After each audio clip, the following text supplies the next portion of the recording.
Chug, chug, chug. I love Not this. that much. I love this giant. I can't tell if this is the moon or if this is a black ocean, but either way, I love it. It's like I'm way over here about to die, and you guys are over there about to go have sunshine and cakes. That's right. Well, over here is a sea of tranquility. Yep. Here's you passed this suspicious looking flag just sitting here on the Seen that surface. before. I don't know what's up with that. Oh, real quick, you're cool with me playing an ASMR, right? Yeah. You can play an ASMR however you want. Cool. It can be a Only good if you change ASMR, the it can be a name. bad ASMR, it can be whatever ASMR you want to. Yeah. Well, I've run out of bubblegum ASMR, so. Oh, I want to see that subclass. Anyways, I'm going to shut up so you can take them to the surface. All right. So you reached the surface, and since you got there in record time, you're on level 20. So Wow. sorry, Mark. Boom, done. No. Well, maybe I do need to bring in my new character, and I'll play 2, and we'll like sort of equal up to your power level. Yeah. No.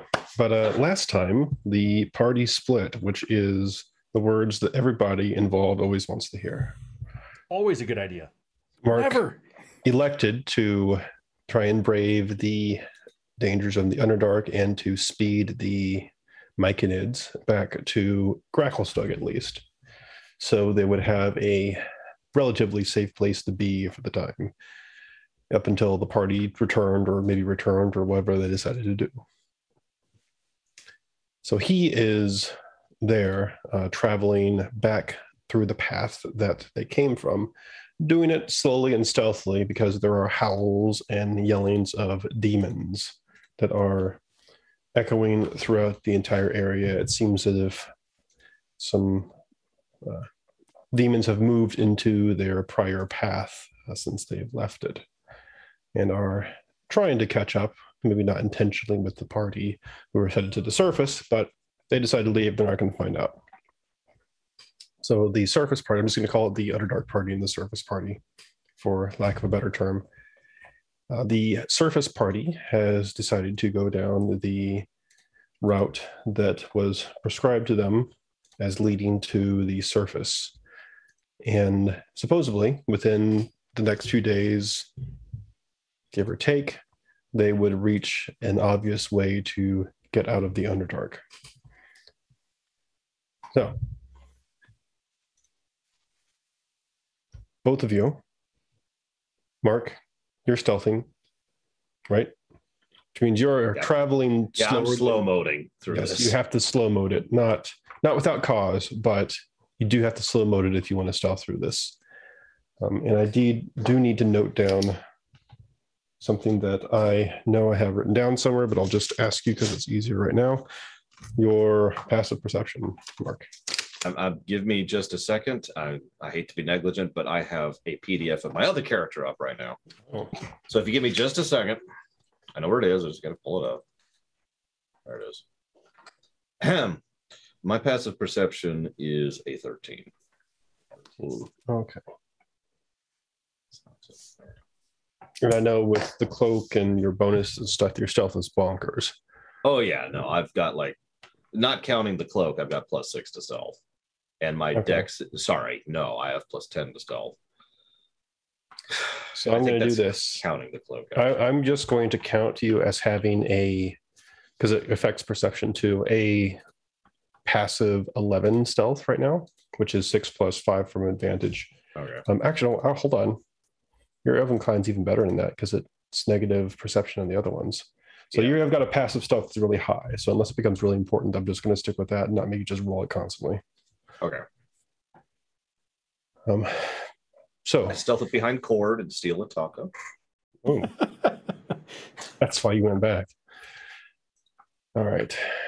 So you are constantly, as you're traveling, Mark, hearing the yellings and the howlings of demons, which is echoing throughout the Underdark physically, and also seems to be transmitted through the phaserus somewhat, almost like a weak signal you'd hear over radio. Almost, if I had to use an analogy.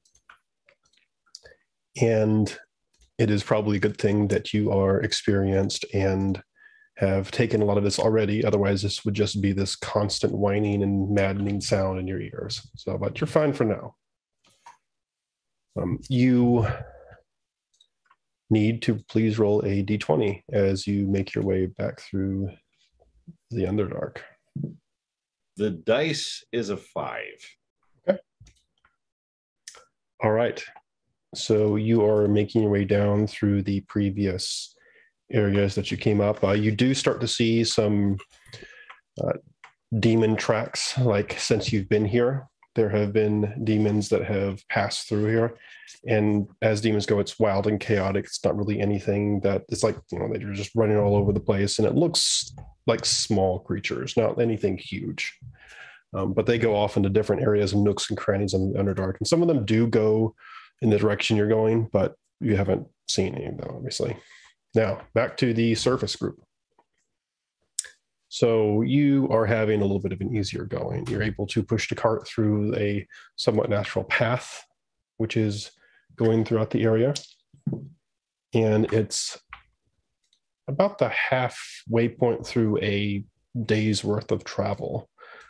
You start to hear what sounds like water coming from up ahead. And sure enough, the path seems to run somewhat parallel to this smallish river, which has emerged from the wall. And it seems to be flowing like downward, like away from where you're going, but just very, very, very slowly. So it's not very fast moving. Okay. You do see signs, and the path continues parallel to it, but you do start to see signs that there are some fishy residents of the area. You've seen these before when you encountered the Kuatoa, the fish-like, fish-headed humanoids that you first saw several months ago, actually, in game time. And it starts to smell kind of bad. You see like fish bones and what probably are not fish bones that are just scattered and tossed along the side of the river that look like they've been nibbled on and gnawed on. Like something has come through here and just started to eat things and throw their bones and stuff out of the river into the land. You see some very, very makeshift totems of bone and rock and wood and seemingly anything that the creator could have gotten their hands on. You've seen these before as well, these makeshift totems around Sloopadoop. When you first broke out of Velkenveld, the created gods that the Kuatoa generally worship. No. It seems that they are around this area.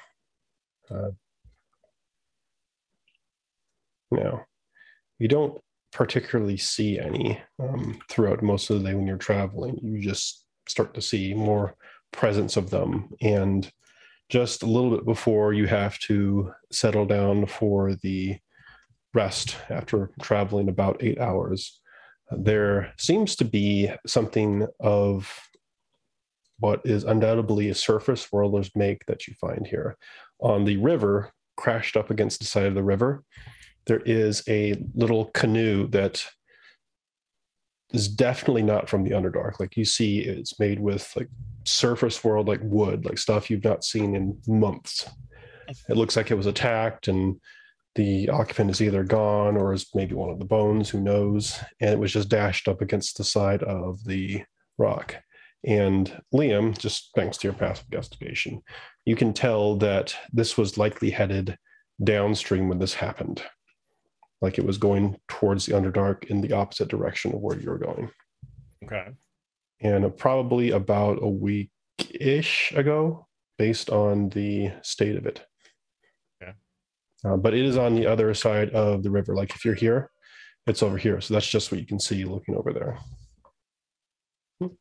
We need to find a crossing, or are we just making our way like upstream to parallel to it? Right now it's upstream parallel to it, but unfortunately you really have nothing to go on. You could go on the other side if you wanted to. The only thing that would probably be difficult is getting the cart on the other side. Okay, I should rephrase my question.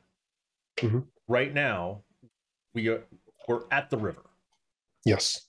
Are we following the river to get out, or are we trying to find a place to cross or continuing on the path to get out? The current path seems to just follow the river. There's no indication it needs to go over to the other side or anything like that. Okay, we are following the river to get out. Yes. That's what I was trying to think. Okay. All right. So unless you want to stop or do anything, you can continue on, and very shortly you don't reach the end of this path yet. And unless you want to try and force march and push yourself, you can settle down for the evening. Is there any like distance away from the river? Or is it just kind of like cave tunnel kind of ends? There's at some places, yes. It's a little like, I'm just going to make a little marker here. It's about like that right there. And sometimes you'll see like little caves and things like that go in there. And obviously you're not going in there going, "Ooh, what's in this cave?" Unless you really want to and have horribly misjudged party. But yeah, I'm just trying to think of like, is there a place where we can make camp that's like not next to the river, but also maybe off the path in general, but also not in a cave of death?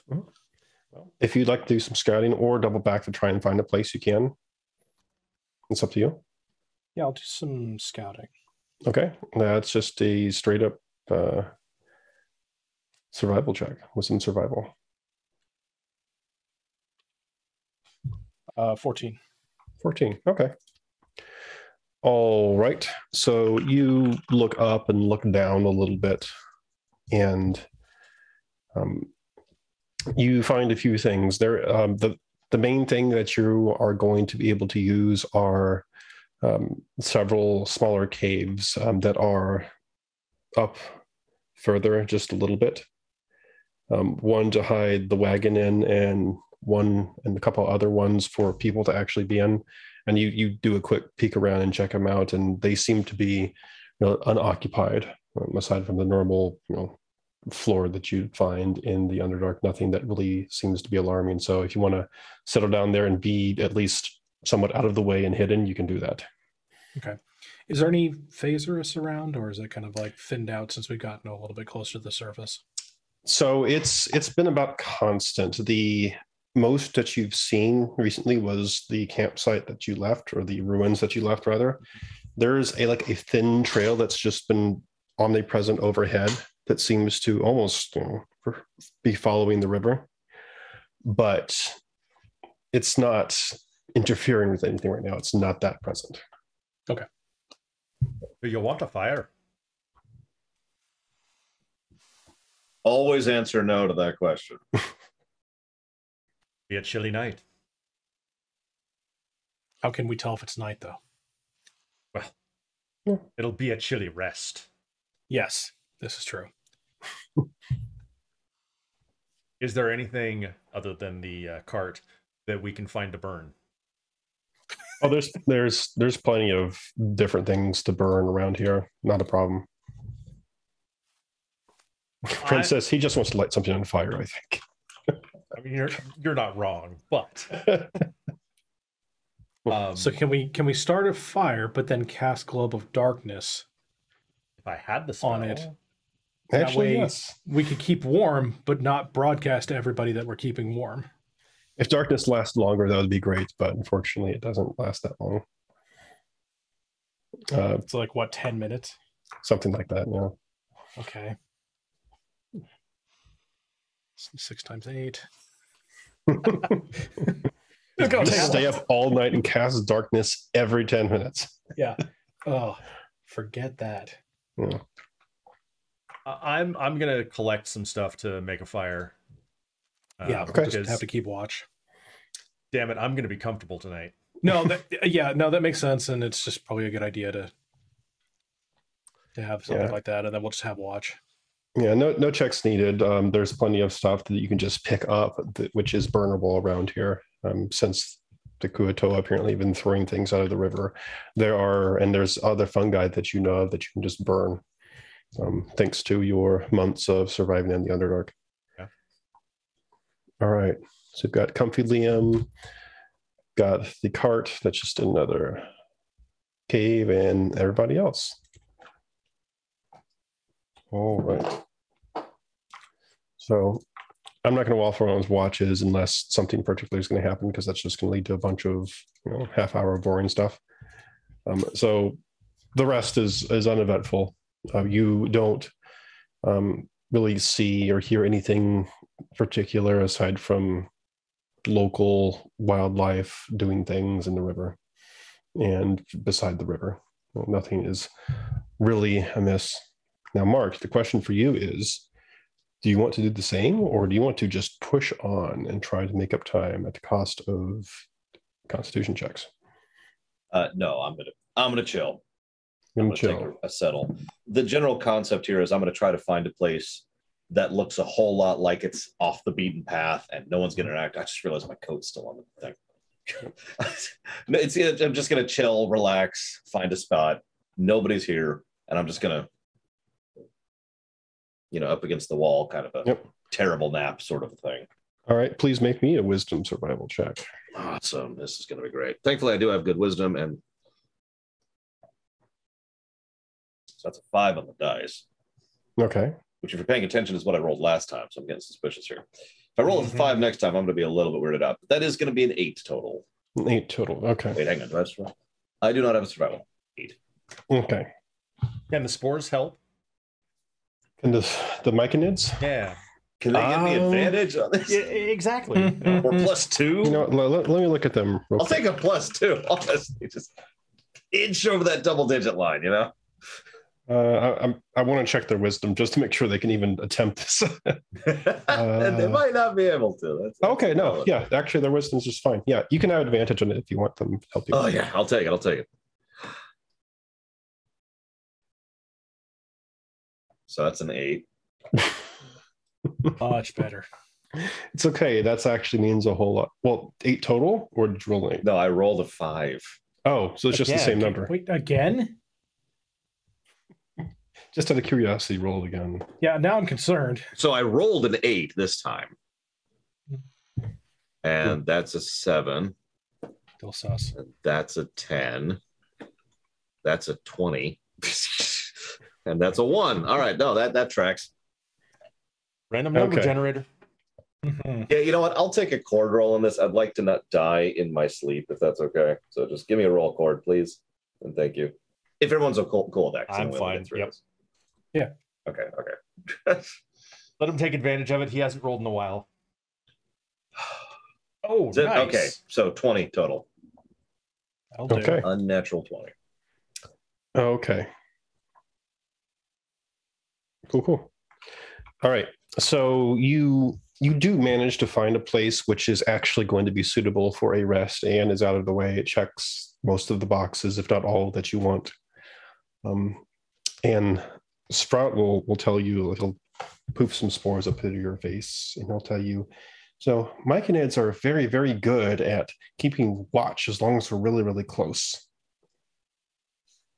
All right. Wait. Hang on. All right. Hunker in here. Yeah. Well, I don't know about that close, but it's okay. Shh. Just shh. Snap. Oh my God. Can you imagine breathing the spores all night? Yeah, that's what I was actually just thinking about. So I was playing Control today, and one of the levels is called Mold. Oh, one of the levels. I want to be very clear about how I'm saying this. Yeah. And it is just, as I'm going through, I'm just like, why am I breathing? Why do I not have a mask on? Like a full hazmat. Anyway, sorry. Continue. Yeah. Control's a pretty fun game. It is. I've actually really been enjoying it. I hit the DLC tomorrow. If it doesn't make sense, just say Polaris did it. It's true. All right. So they actually park themselves just a little bit away from you, but like on equal sides of you. And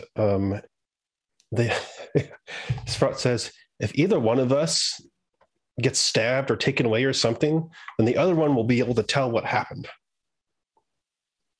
That's good. So there's no sneaking up on us two myconids. The other one will be able to tell. Sure, I accept that.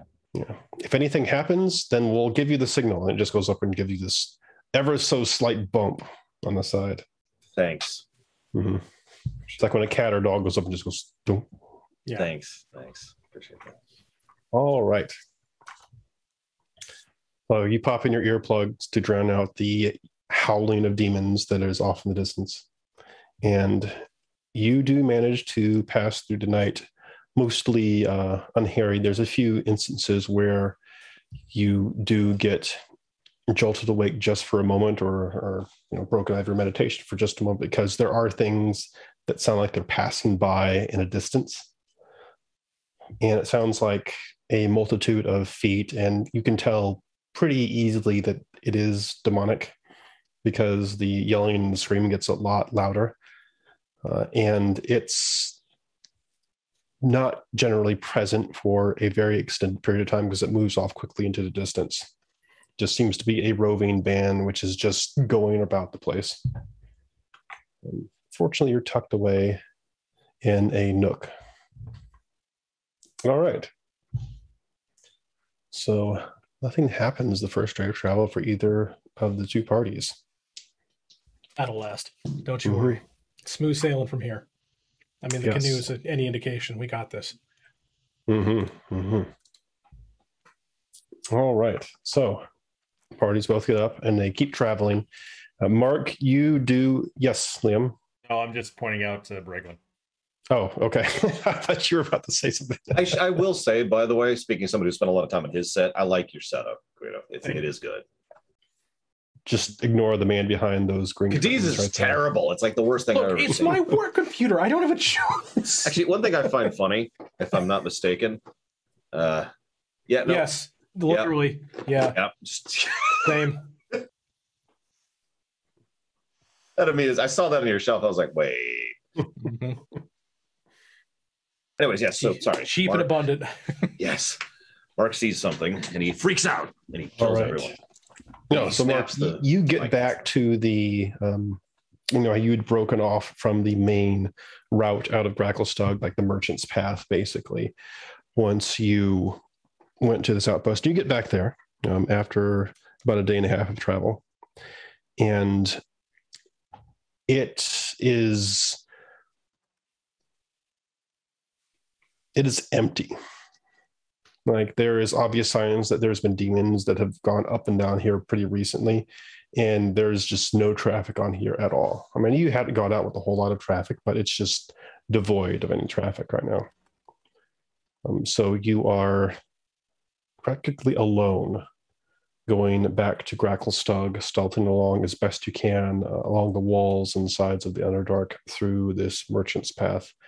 And there used to be like lights and lamps that were sputtering and relit once the merchants and the Duragar guard had traveled through here after Gracklestug had been released. And you can see that they have been smashed down very, very recently. Like somebody went, did a drive-by and just went, and they've been torn apart and just thrown all over the path. So it is dark aside from any fungi which give off the light or anything like that around here. Please roll me d20. Yeah, I was waiting for it. So that is a 12 on the dice. Okay, 12 on the dice. Cool. So, surface party. You travel along as well. And at one point along the side of the river, the area that you're in opens up quite immensely. Like, it comes into this very large cavern, and you can't, it's so large you can't even see the top of it with your dark vision. And there seems to be a settlement or a structure or something in this opening way off to the side. Like, if you're looking at the river to your left and you're traveling down the path straight ahead, to your right, about 50, 60-ish feet away, there seems to be some sort of construction there. It looks like maybe a repurposed old drow shrine or temple or something of that sort. But it's kind of hard to tell because it's all smashed up. It looks like it was made of stone. There were some statues around there, but they've just been blown to rubble. You do see that amongst all this rubble, there are 2 Kuatoa God Totems that have been constructed out of it. And they seem, and the reason those stand out is they seem to be glinting, like they've put like very shiny or precious materials in it that just seem to be reflecting any little piece of light that either the phasers or the fungi or you brought with you is reflecting off of it. And the path goes past this and continues onward, but just letting you know that that's there. There are also some canoes, 2 canoes that have been beached up next by the river. And there is some very recent foot traffic from them, which leads into the ruined temple. And it seems like they are some medium-sized creatures, probably wearing boots or something like that, although past that, you're not able to tell just at a glance. But the path continues past that upriver. What are you thinking? Do we want to investigate? Or do we want to leave it alone and not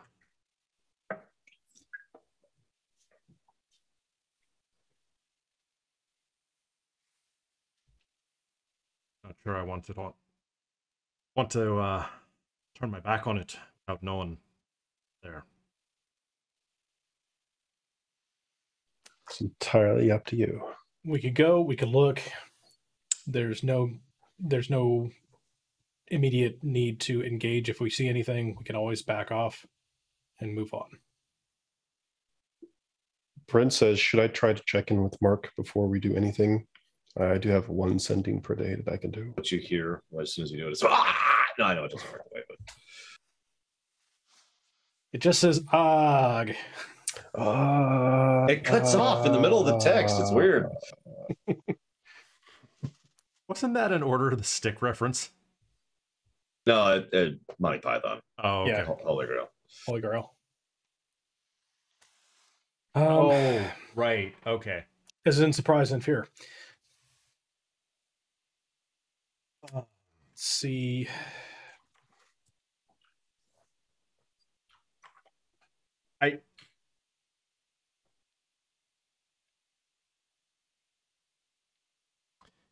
Part of me wants to investigate. Part of me doesn't want to, I'll say, waste time so that we can get back to Mark and get him to town as soon as possible. Sure. So we could always investigate it when we come back. That's true. Because we are coming back. Let's We can make a note in the log to check that on the way back as a side quest. Put it in the journal. let's be extra watchful on our backs when we leave, but I think it'd be best to make the best time out of here without distractions for now. Sure. Agreed. All right. So in that case, Bren will also, as you are making your way up there, he's going to cast Sending, you, Mark. And the message you get, and you recognize it's from him. You recognize the sender. You get this mental message in your head that says, checking in, no problems so far. Found ruined shrine on the way, ignoring for now. Caution when you come this way. And you can respond as if you I was just about to ask, what's my limit in like 25 words. 25 words? 180 characters. Supercalifragilisticexpialidocious. Yeah. Oh, God. No, You get the anti-disestablishmentarianism. No. All right. I've already told you guys about the roaming demon packs. I'm pretty sure, right? You Because would that was have like by now. Yeah. Yeah. I was pretty sure because that was a big decider and why I decided to do this without anybody else except for the mushrooms. So I'm just going to respond back.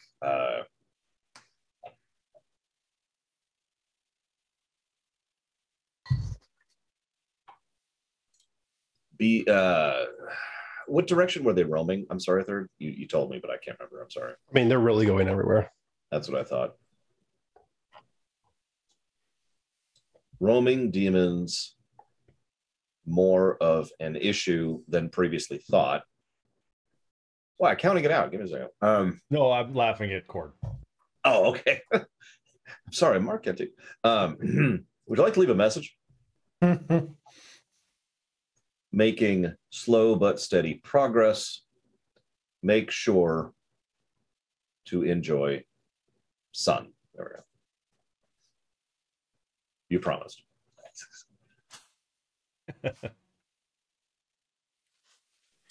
Okay. So you send it off. I mean, there's no acknowledgement that it's been received or anything. It just goes into the void. All right. So you travel along a bit more, Mark, after receiving that sending. And then Stool says, wait, stop. Hold on a second. Wait a minute. Stop for a second. And he says, is this a safe place to stop? I mean, yeah, you can stop. I'm going to pull into like a hideaway. Like, what? Just, there's a mushroom patch over there I want you to look at. Over there behind you.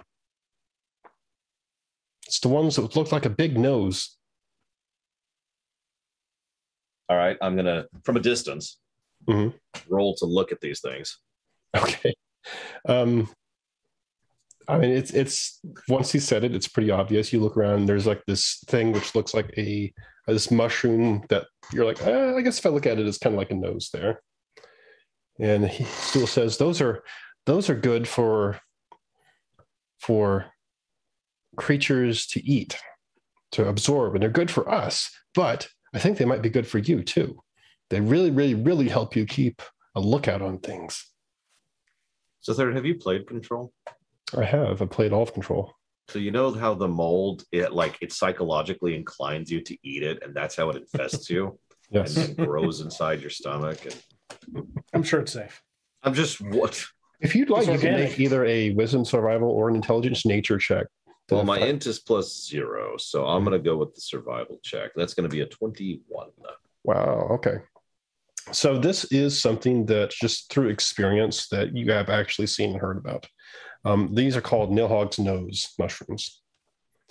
And what they do is they are used by scouts and other various creatures to give them a brief, basically, smell hide. It allows them to have hyper smelling senses for a number of hours. And then there's like a downer just afterwards for about the equivalent amount of time, but it's very useful for that brief period of time to be able to, I mean, literally sniff out like prey or enemies or something like that. It is known to be used for trying to find enemy campsites and fires and stuff. I'm going to scoop some into like my pouch and just kind of keep that for later. I'm sure it won't stay that long, but it'll stay at least a little bit, right? And they'll stay for a while. And I've got, and I'll hold up a bit to feed it to them, and I'll realize they don't have a mouth. And so I'll just put it in. So I actually looked this up. I was like, can myconids eat these? And it says they're a creature. So I just kind of hold it there until it like absorbs through the skin. Yep. And then so you got 4 of them. Holding this thing ever again. And it's like, Enjoy. Thank Some you. beetle snuff in there. Here, I'll get one for, I can't remember the other one's name. Rumpadump. Rumpadump. There we go. Rumpadump. Here you go, Rumpadump. Okay. Smells good. Okay. Now, if you smell any demons getting closer, that's the important part. Just be my favor and go and say something. Otherwise, we're just gonna keep on keeping on. Okay. This place smells nasty and wonderful at the same time. Oh, this was a really strong one. This is going to last full duration. Ooh. But no, it's good. They actually have a higher passive perception than you for a while. Cool. I'm going to bed. No. Perfect. So this is the first recorded instance of a mushroom huffing another mushroom. Nice. All right. So you keep going along the merchant's path, and the rest of the traveling day is no more or less eventful than it has been. There are a few times where you do have to hunker down and press against the sides and pull your puffwall, or however you say that stupid thing, over your head. Yeah. In order to blend in with the rock, because you do actually get eyeballs on demons for the first time. They are you familiar with, where are you? Mains. So I'll give you a token representation of them right here. Don't worry, this isn't coming out to fight everybody. This is just the token. But they look like this.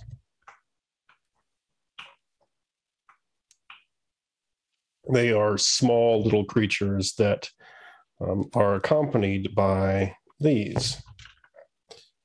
Also small as well. And you are actually warned about them quite in advance by Stool and Trumpetup, because they say they can smell something foul coming long before you even hear them.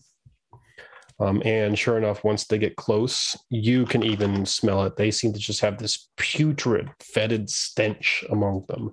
And they're traveling in a group of no less than 20 or so as they're just going down the road. And it's less of an organized company and more just of a roaming band of nastiness that are fighting both themselves at the same time and also just looking for things to tear and destroy. Like they come across some of the lampposts and such that have already been destroyed, and they just try to destroy them even more. Just they seem to be intent on just causing as much destruction as possible. One thing that's a little bit weird, I mean, you can speak or you can understand Abyssal, correct? Mark? I'm sorry, yes. Yeah, so they don't actually seem to be like talking with each other in a way that makes sense at all. And the only time they'll shout and yell at each other are just like insults and all sorts of stuff. You can go ahead and make a demon-related intelligence religion check if you'd like about that. That's not actually that bad. That's going to be an 18. 18, okay. All right, so you do know that the mains, they can't actually speak. They can understand all the stuff going on, but they have no capability to speak. And those mains are said to be demons that are almost the lowest of the low. Like demons even consider them stupid and nasty. They are just the incarnation of a chaotic, evil soul that was sent to the abyss. And that's what they're about 3 feet tall. Like they're not actually that big. They have maggots crawling all in them. They're real friendly folks. Still a match for a commoner, but the other ones are dretches, and these are not much better than mains. But one thing you do know is that they are the only ones able to speak Abyssal, and they're the ones that have been shouting and yelling. You recognize all the stuff that's been echoing that are definitely coming from these creatures. They speak both Abyssal, but they also have telepathy. So if there's any serious communication going on, it's probably through that. They are just stinking creatures. They're not very intelligent, and their entire purpose for being is to just be sheer malice and just rip apart and destroy anything. And they normally travel in mobs, which is this. I hate to ask such a question, but at a glance, how much do I feel my chances are if this comes down to combat? Let's see. If you try to fight these things, I mean, obviously there's dice rolls and blah, blah, blah. I'm just asking for a really vague, easy, middle, hard kind of a thing.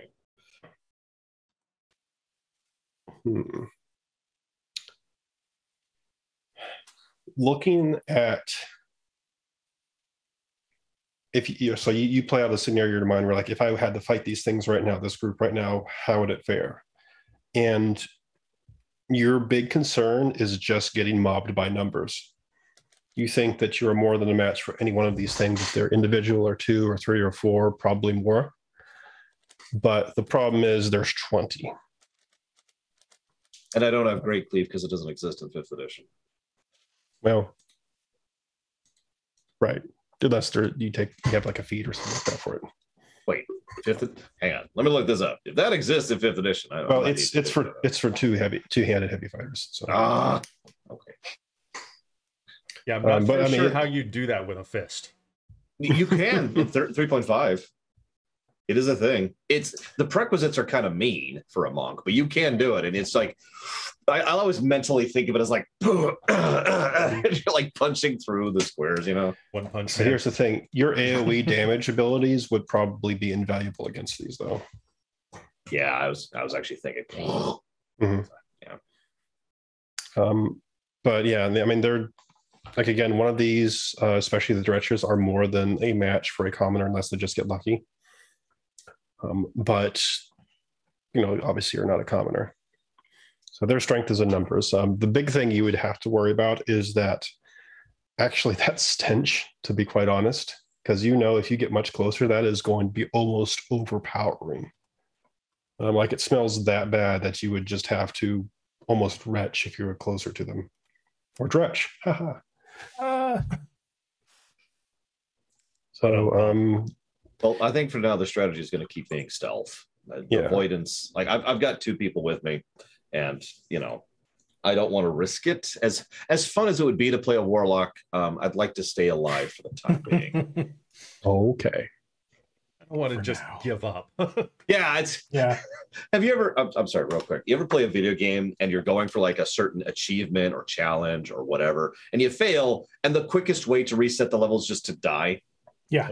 I'm always amused at the thought of that happening in lore. Like, I tripped. All right, hang on. Right here. Go ahead. Go for the jugular.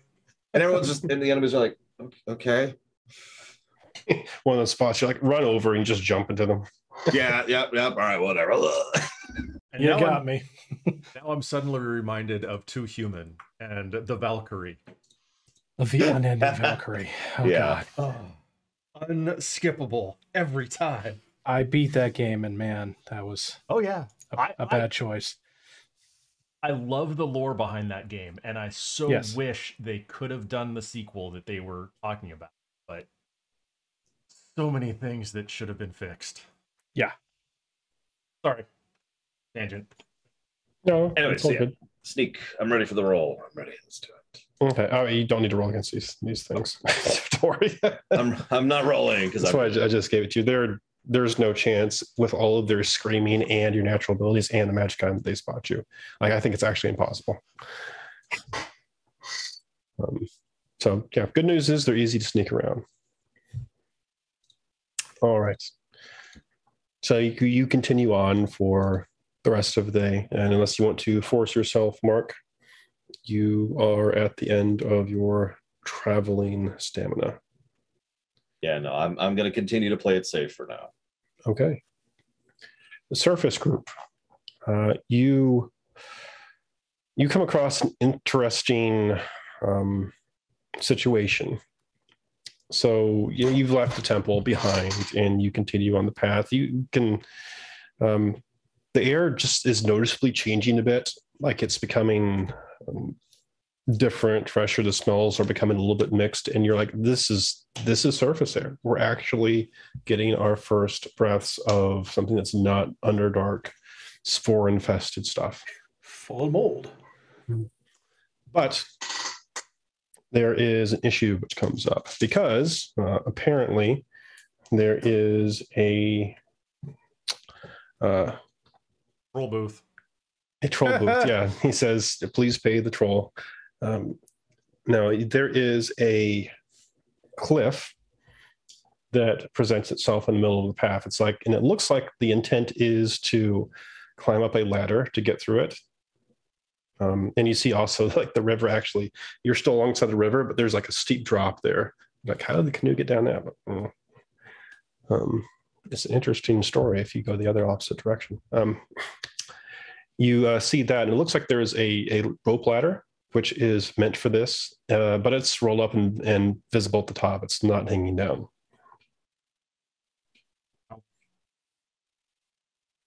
How tall is it?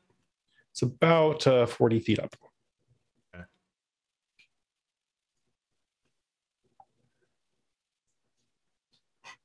This also presents the question of what are you going to do with the cart?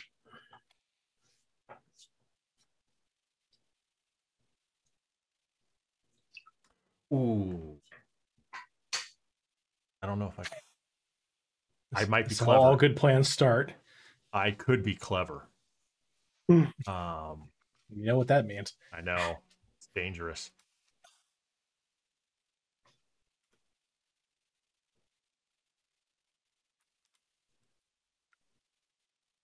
Dang it. Only works on creatures. No, fireball can hit objects as well. Polymorph can't, though. No. However, I have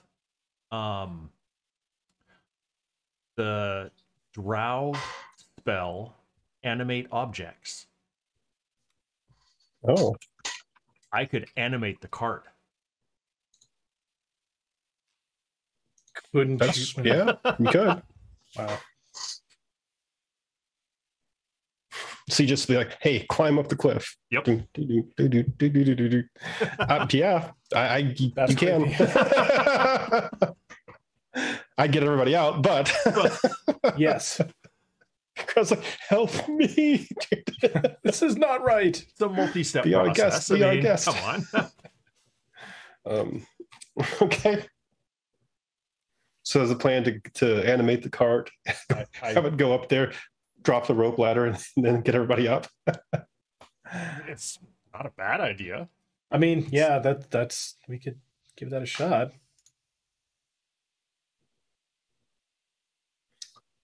Oh my gosh. Hey, so like they have stats based on their size. Yep. Wow. I'm guessing this would be a large, or for would this, it actually be huge? I think this would probably be large, just because. I mean, let's see. I guess it'd probably be large because we've been kind of treating it like it's large. Yeah.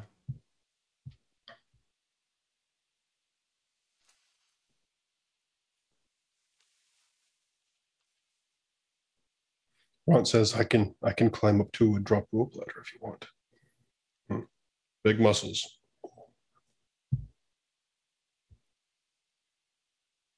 It's, if I remember correctly, this is castable as a ritual, correct?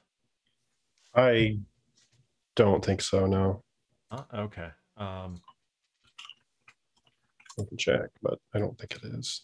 Now, it's No, it's also 5th level.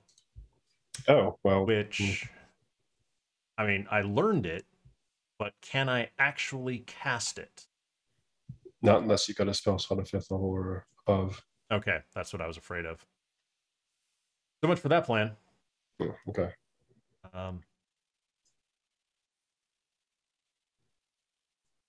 Well, I could cast Fly on myself, or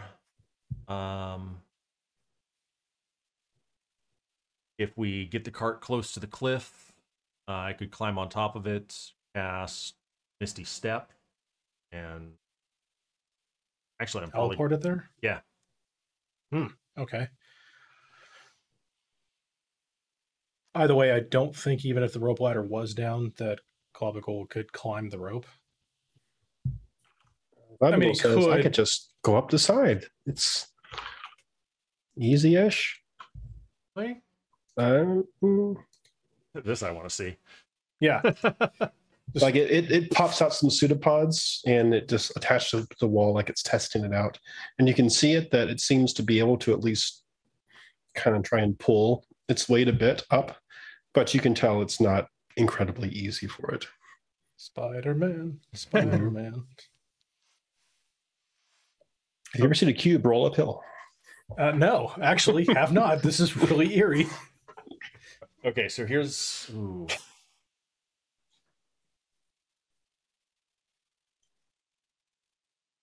What's the maximum weight on fly?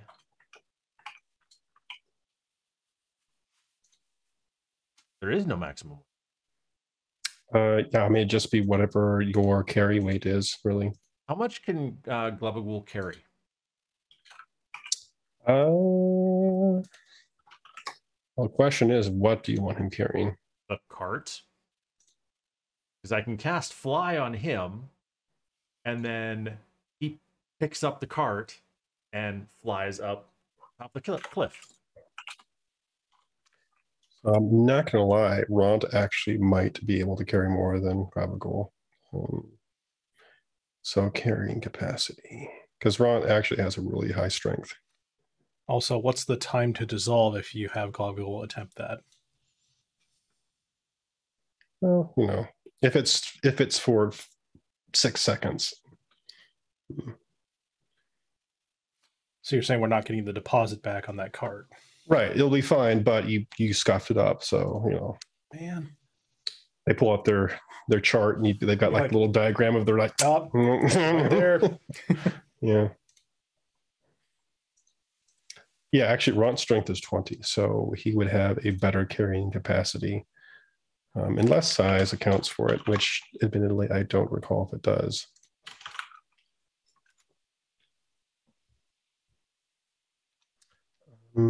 Oh, it does actually.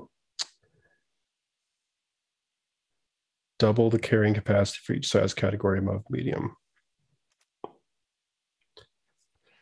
All right, so let's look at this real quick. So Ront's that.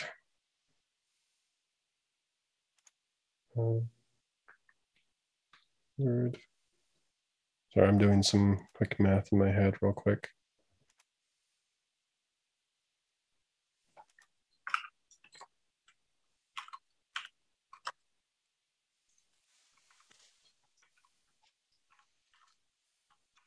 Okay, yeah, actually, Globagool just to his size will have a higher carrying capacity. It's not close, unfortunately. Says I can give it a shot. I like flying too, so I wouldn't mind that.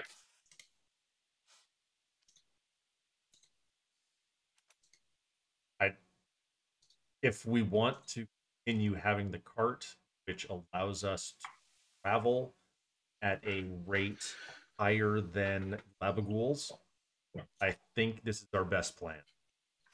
Okay. Yeah, as long as we can do it quick so it doesn't dissolve the cart. Right.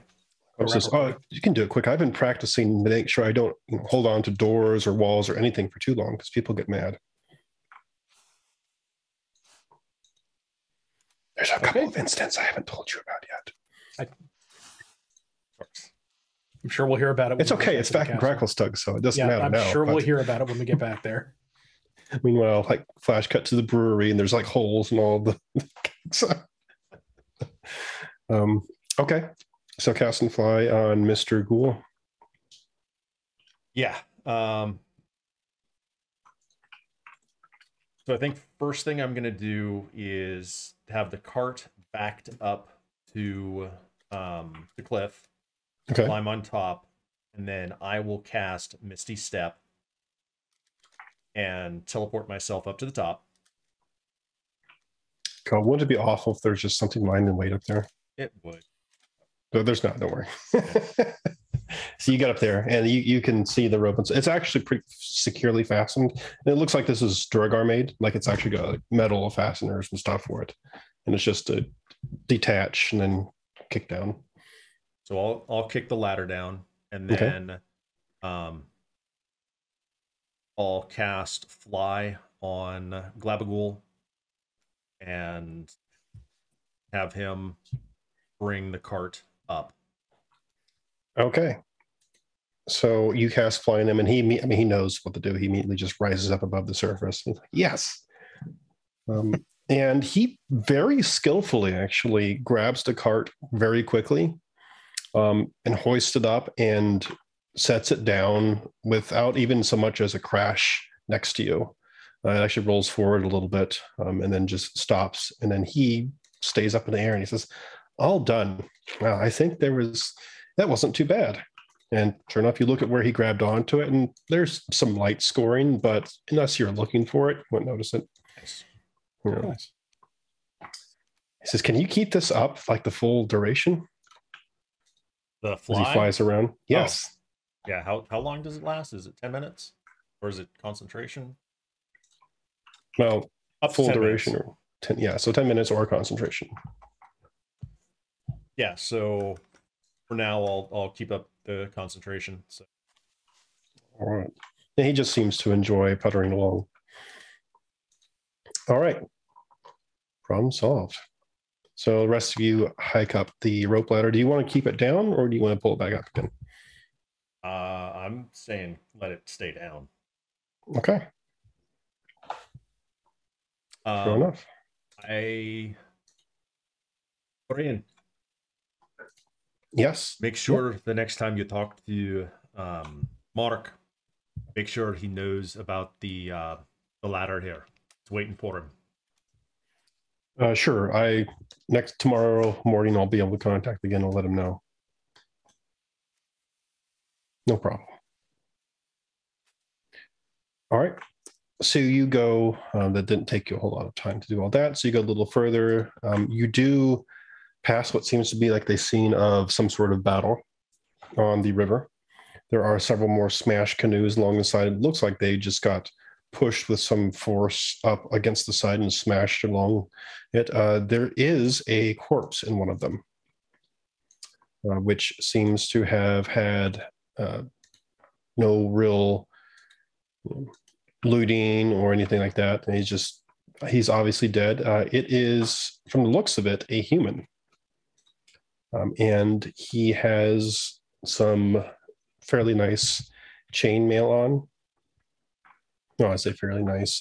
It's wet and kind of nasty at this point in time, but yeah, it looks like he just died from like blunt force trauma or something when he hit the wall. And there are some various supplies that are spilled out, and you figure that most of the other stuff probably washed down the river, if there was any others. But yeah, it looks like something just smashed him against the wall there. Does it look pretty recent, or that it happened quite a while ago, or? Well, based just on looking at the corpse in the river, you know what, Tess? You can make a medicine check if you want to be hyper accurate. Okay.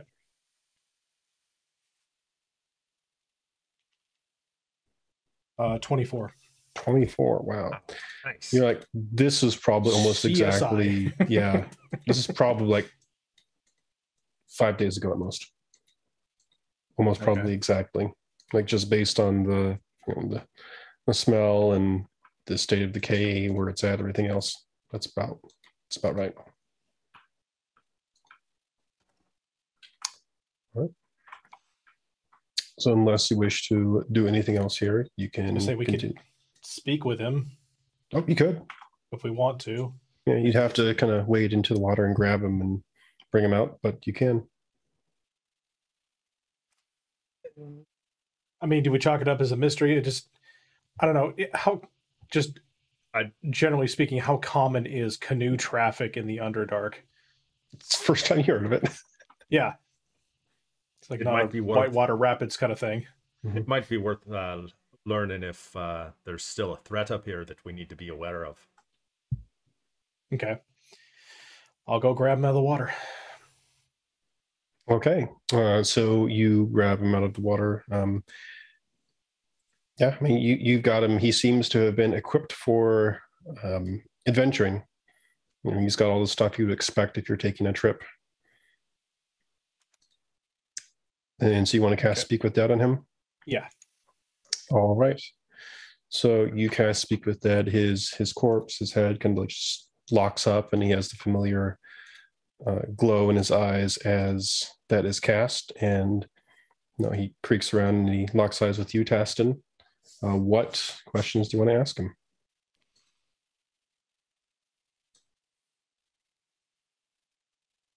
I want to say what was your mission to the Underdark, but that's not how you would say that. Why did you travel the Underdark?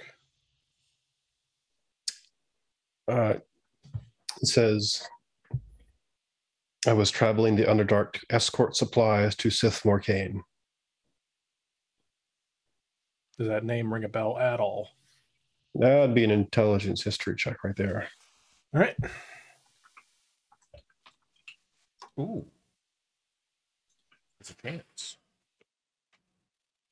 Natural 20. You said in history? That's correct. That is a 26.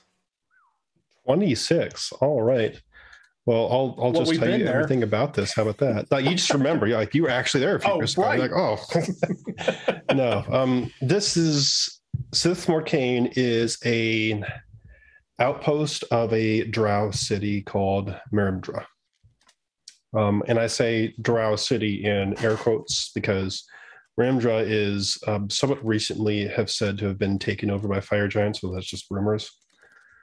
Maybe as cooperation, who knows? But Sith Morcaine is known for being an outpost that is connected not by any streets or anything like that, but you're able to traverse to it entirely on spider webs that was said to be spun by a legendarily large spider that resides in a cavern. It's pretty old. It is generally known to be a stopover supply / military outpost. Not under the direct control of Menzo Baranzan either.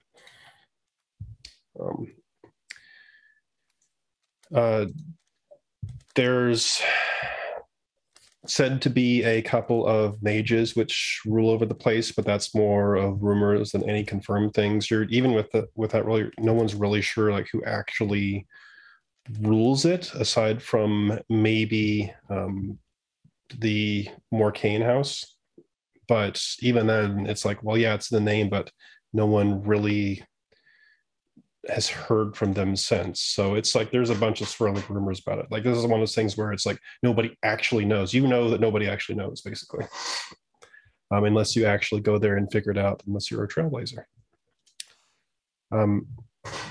It is known for being, well, a place that no one really wants to go because it is said to be incredibly defensible.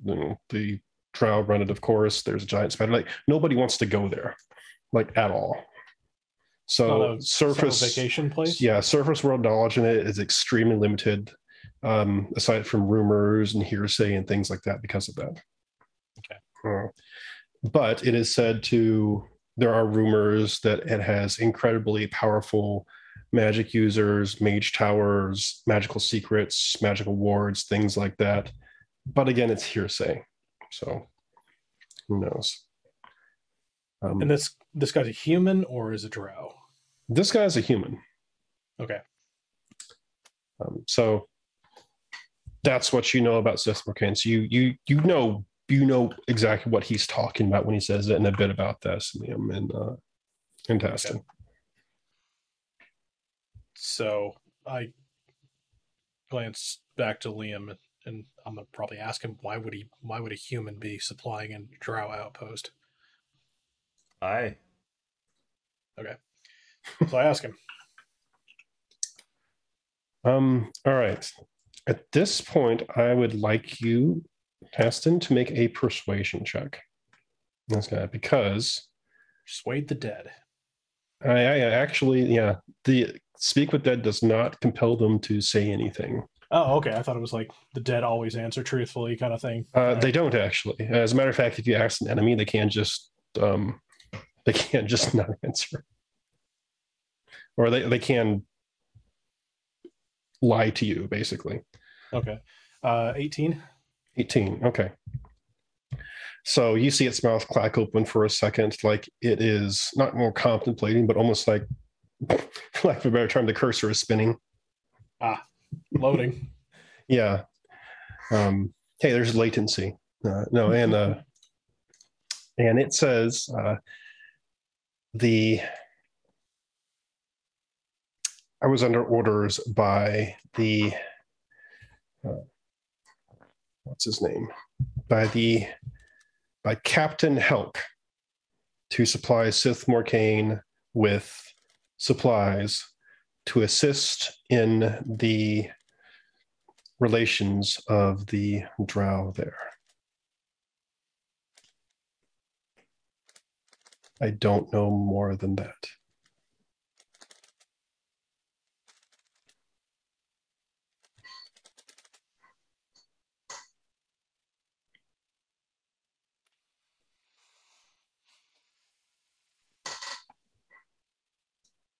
Should we? I've only got one more question, right? I think you have. Is it 5 or 3? You get 5. Oh, okay. Well, cool. Now I'll just ask him what he had for breakfast because that sounds like fun. Now, so the questions now I have are, what are you supplying? And what are you hoping to get in? Well, no, we already know what they're going to get in. Hopefully, get in return.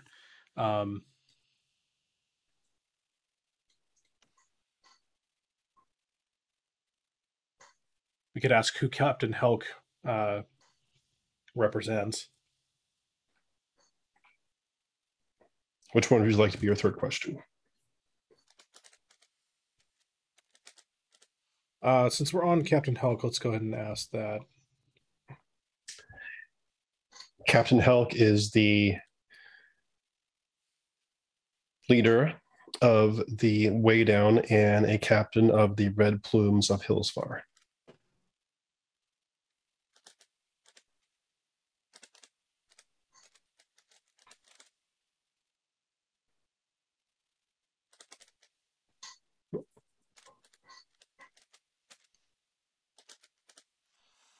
All right, I'm going to do a history check for Hillsfar or Red Plumes. Oh yeah, if you're from the surface world, you automatically know what Hillsfar is. Okay. It's like, oh, do you know what New York is? Tell me, make a history check. Okay, right. Hillsfar is complicated. Hillsfar is a pretty well-off trade city. Its main characteristics are being the owners or former owners of the great laws of humanity. And I'm not going to lie, it's not a great place to be for non-humans because, let me just double check and see what they are. Yeah, because there were 2 great laws of humanity. The first one is the Great Law of Trade, which is do not interfere with any legitimate trade. That was like one of 2 of their highest laws. Okay. The second one is only humans are allowed within Hillsfar.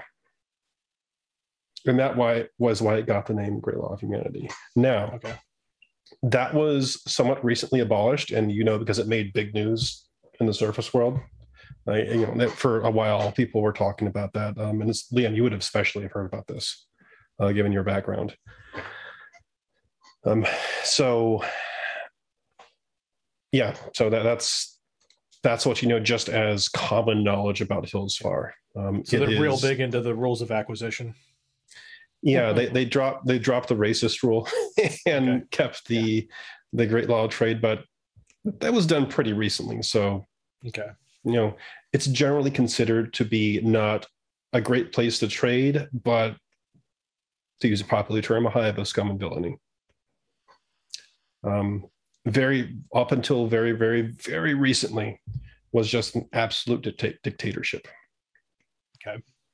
All right. When I said New York, I didn't mean that literally. I generally meant, do you know where North Korea is more? Okay. Have you ever heard of France? Yeah. The rumor has it got taken over by an actual council of people, and then the Great Law of Humanity was abolished shortly afterwards. If you'd like, you can roll a Now, at this point, an intelligence history check to know if you know a bit more about this. And Liam, I'll give you advantage on this because this is directly related to nobility. All right. And you said history? Yes. 8. 8. All right. So we'll start with you, Tassin. So just the general knowledge about what happened is you know that it was ruled by a first lord, which was the dictator. Okay. And it's a succession thing. You're not particularly sure like how it works. But yeah, up until apparently when that was abolished, that was how it was ruled. And they used mercenary forces in order to establish the rule. And they were pretty famous as well because they were called the Red Plumes. And they wore gigantic red plumes. And now that you look at this guy, he probably had one at one point in time, but thanks to time or the battle or whatever, it's gone. Okay. Liam, what did you get? I rolled a 13 and a 13. Okay. Total? You should go with the 13. Yeah. Okay. So you know a little bit more about what happened. You know that the first lord, the former first lord, was called Toran Normathal.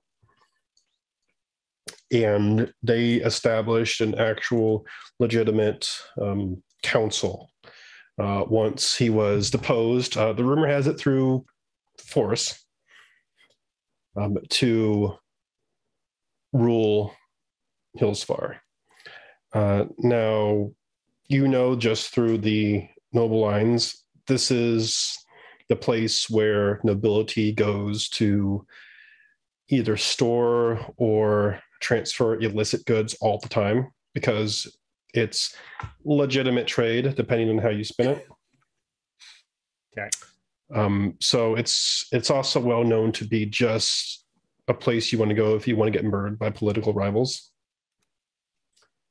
So you know that is likely what happened to the First Lord, and you're just from what you've heard, the council's probably not much better than a bunch of First Lords. Yeah, it's slightly better. You do also know one additional thing, actually, thanks to hitting at least 10.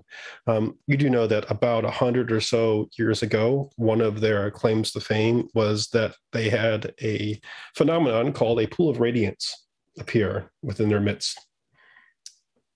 That is something that Liam would probably know a lot about, because this is one of those things that like a lot of mages know about. Okay. They are just naturally occurring, like golden, shimmering pools of water, and they are just immense sources of arcane power. They'll also reformat your C drive when you try and uninstall them. That's right. Don't get your hard drives next to it. Yeah. You know it's not there anymore, but you were like, oh, I remember reading about that. There was actually a pool of radiance at one point which existed in Hillsfar, somewhat recently, 100 years or so, which is why it was notable. Uh-huh.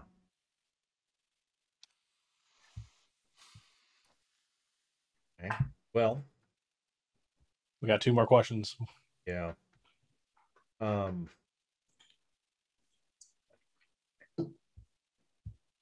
Are there other I'll say bodies in the area, or is this like the only guy that we've run across? This is the only guy you've run across, but you haven't done extensive searches. So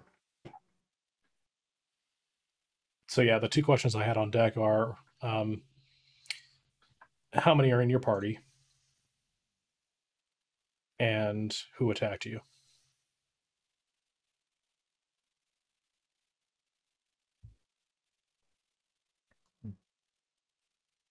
Unless you have other ideas, which I'm open to.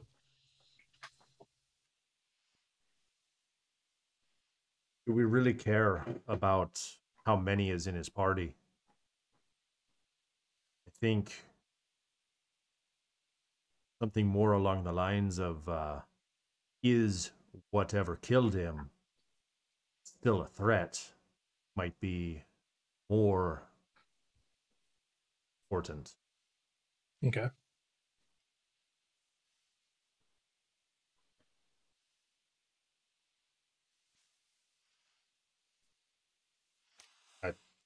I don't know. So ask basically what killed him. And then follow up with, is it still a threat? If you want to waste. If you want to burn both of the questions off, it might not be a bad idea. It might be a waste. I don't know. So technicality, what can I get away with for asking a question? Can I say, what killed you and is it still a threat, or are those considered two different questions by the letter of the law of the spell? Because the spell's going to know. Yeah.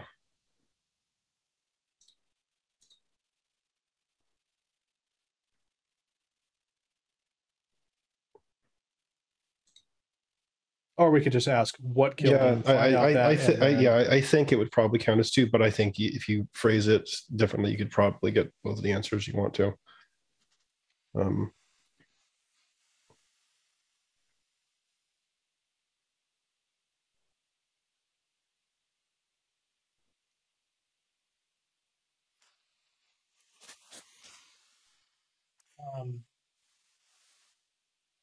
Is whatever killed you. That's what I keep coming back to. I get to there and I'm like, nope, that's going to be two again.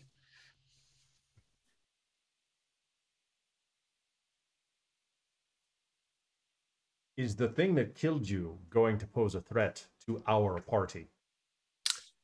Can't speculate. Oh. Yeah, it literally has no idea. Objection, speculation.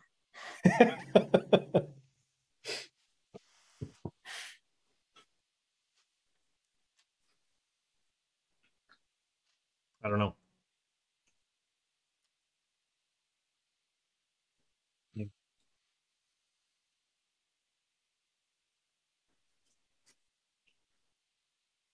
You could also do some just like describe the attack on you and or something like that as well.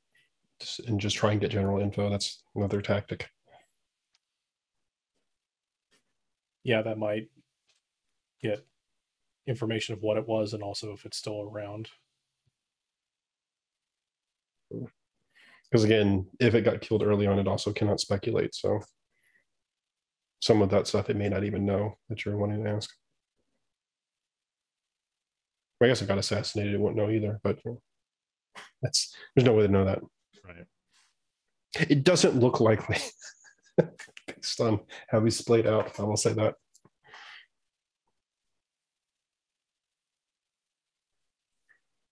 You know what? I'll give you a hint. It looks like he likely died fighting because his weapon is not in his sheath, like it was taken out. There you go. Okay. Well, assuming if he died, it didn't die too, so it's still going to be a threat. So we can kind of make that assumption that whatever we find out this is going to be a threat for us, potentially. It's not in the general vicinity, so whatever it was, they're still here or has moved on. Or farther on, yeah. Okay, so I think it's safe to assume we can just ask him what attacked him. Yeah. Yeah. Okay. So you ask him what attacked it. And he says, 4 fishmen leapt out of the water and attacked me with pincers and nets. All right.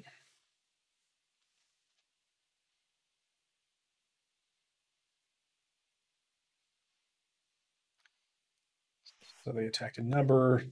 They're fishermen. They like water. That seems like a problem. Not one we haven't faced before. Yeah. Not too worried about the fish. So we've got one more question. Do we want to ask when he was expected? What's your ATM pin? Need the last 4 of your social right now. Mm-hmm. Because if he was expected somewhere and enough time has passed, either the drow are going to be looking for him or his captain might be sending more people to look for him.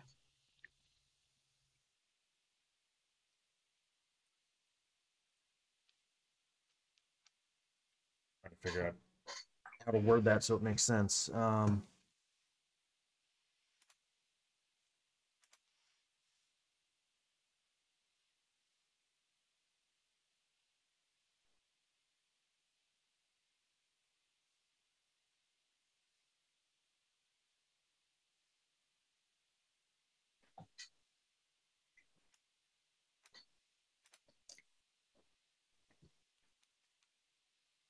Also, Cord, I'm loving those puns. Nicely done.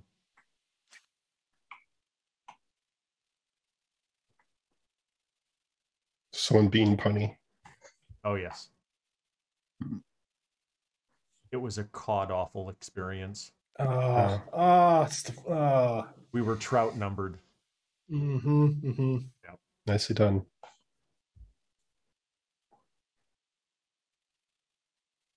Yeah, we're fishing for info here.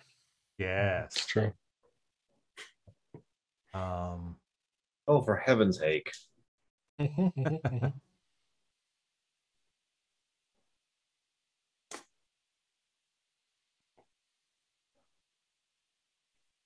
Okay, don't ink too much about it, Guido. God, everyone just stop. Yeah. I have no idea. What are you thinking, kiddies?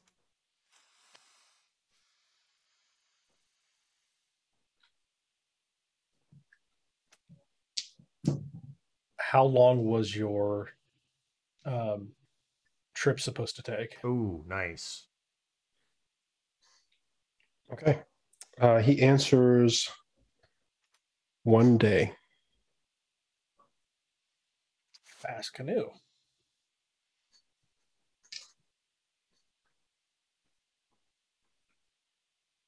I mean, admittedly, traveling by water does considerably faster.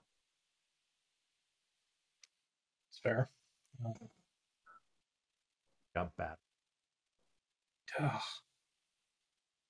If I survived, I'm sure my command frolicking. All right, the cork goes, ugh, and then it just falls inanimate. It's like, yep, and he's done. Okay, I want to do like what would be a cartography check? It'd be wisdom survival, or if you have actual proficiency in cartographer's tools. I do not, so just survival. Mm-hmm. Okay. So I want to do a survival check to try and determine if their trip was going to take an hour, or not an hour, a day. Approximately how far into the Underdark that would be traveling by water. Okay. Oh, I see. You're just doing math. Basically. Okay. Yeah, I mean, I'd accept like it's just really a navigation thing. It's just intelligence investigation to be like, okay, if X, Y, and then Z. Okay, so it's not actually survival, it's intelligence. Mhm. Investigation. Mhm. Okay. That's an 11. It's an 11. Oof. Yeah, low rolls. Yeah, with my +8. Yeah. So are you basically just trying to figure out how far up you would have come to get to this point, basically? Or how far you could have gone into here? Yeah, basically how far they could have gone into the Underdark, traveling by boat on the river, since we have been following the river for a couple of days now at this point. Yeah. So you figured they would probably be making about double time as you, faster if they paddled or something like that, just due to the slowness of the river, basically. Right. If they paddled and stressed themselves, you figure that could maybe even make it 3 times as fast. It really depends on a lot of other factors, though, that you just don't have and can't make an educated guess on. But definitely a lot faster than yours travel. But I'm not sure how far. Would it have been farther than where we met with the river, or would it have been between where we met with the river and probably between okay, where you met with the river and wherever you came from. I'm guessing that break off point, not the right word. Destination. Well, not destination, but where they would have stopped paddling on the river. Probably where we found those ruins. Okay. You thinking there might be a passageway through the ruins to get to the outpost? Quite possibly. All right. Something, Well, that sounds like something to another look fun into. thing to investigate Yeah. when we come back. Do we have any interest in ransacking any of the supplies that may or may not be left? I would say it's worth seeing if there's anything, not necessarily of value, but that has any worth. Okay.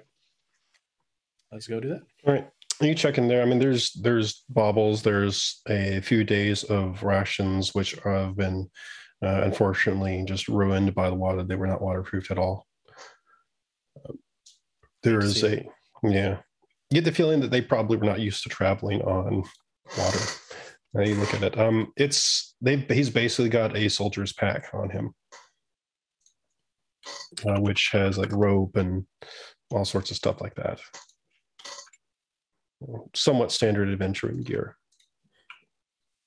He's got some dice, some torches, etc., etc. Take the rope and torches, because we can always use them to resupply our supplies. Sure. Yep. That makes sense.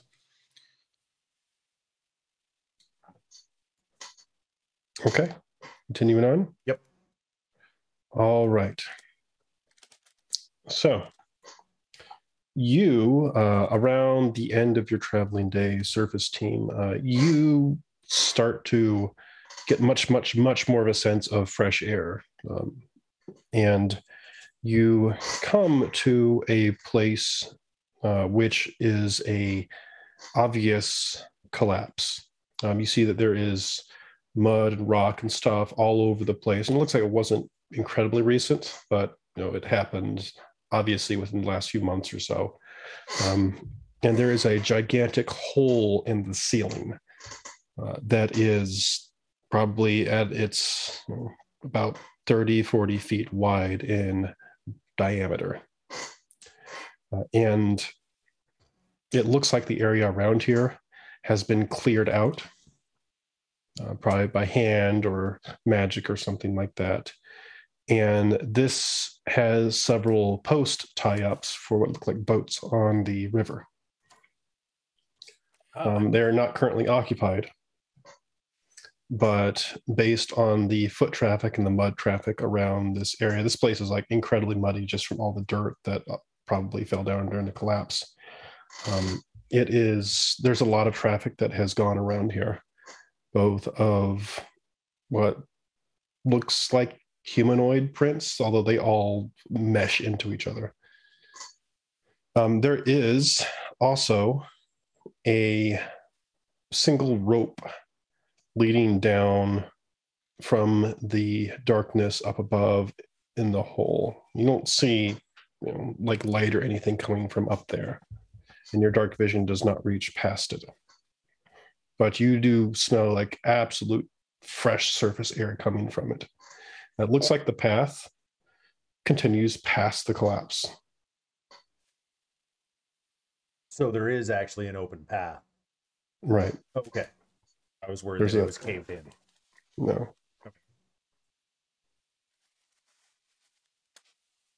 I mean, I'd say we keep to the path. This may have been kind of a stopping point for them, but I'm pretty sure they're not chucking canoes down the hole with a single rope. I agree. Or if they are, that explains why they keep failing at this particular mission. Just throw the canoes down the hole. Try the next one. We got it this time, boys. Yeah, unless I'm casting fly again, I don't think we're getting up that hole. Yeah. Okay. Now it's about rest time. So if you want to go a little bit further, if you want to stay here, it's up to you. Where is this? I don't know about resting and having a fire in the big gaping hole area where somebody could see us from above. No, I will tell you this. The air around that hole looks like it has a big cloud of Phaserus in it. Like that little slip that's been going through the river, seeing like it goes up into that hole, and it just almost like it's filling the upside down copper bowl has been streaming in there. And it's just like that's an actual densely packed area up there. Bren, actually, Bren will notice this. Bren is sniffing at the wall and he says, "Hey, look at this." And he scratches along the wall, and it looks like there is a word in common written there that says Olin. And it has a little small arrow underneath it, and it's pointing downstream. Says what? Olon.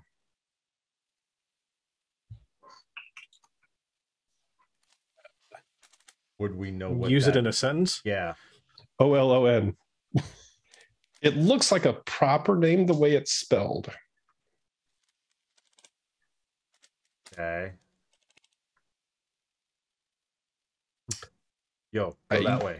I mean, why wouldn't you just say this way?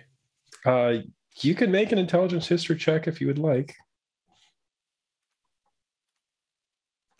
Yeah, I see this going well. History's been treating me well. 7. Nope. That's a 21. All right. Liam, you have heard this name before in wizarding circles, just like on wizard research papers. Like you're like, I remember that being in like contributing credits or something like that. Scientific America. Yeah.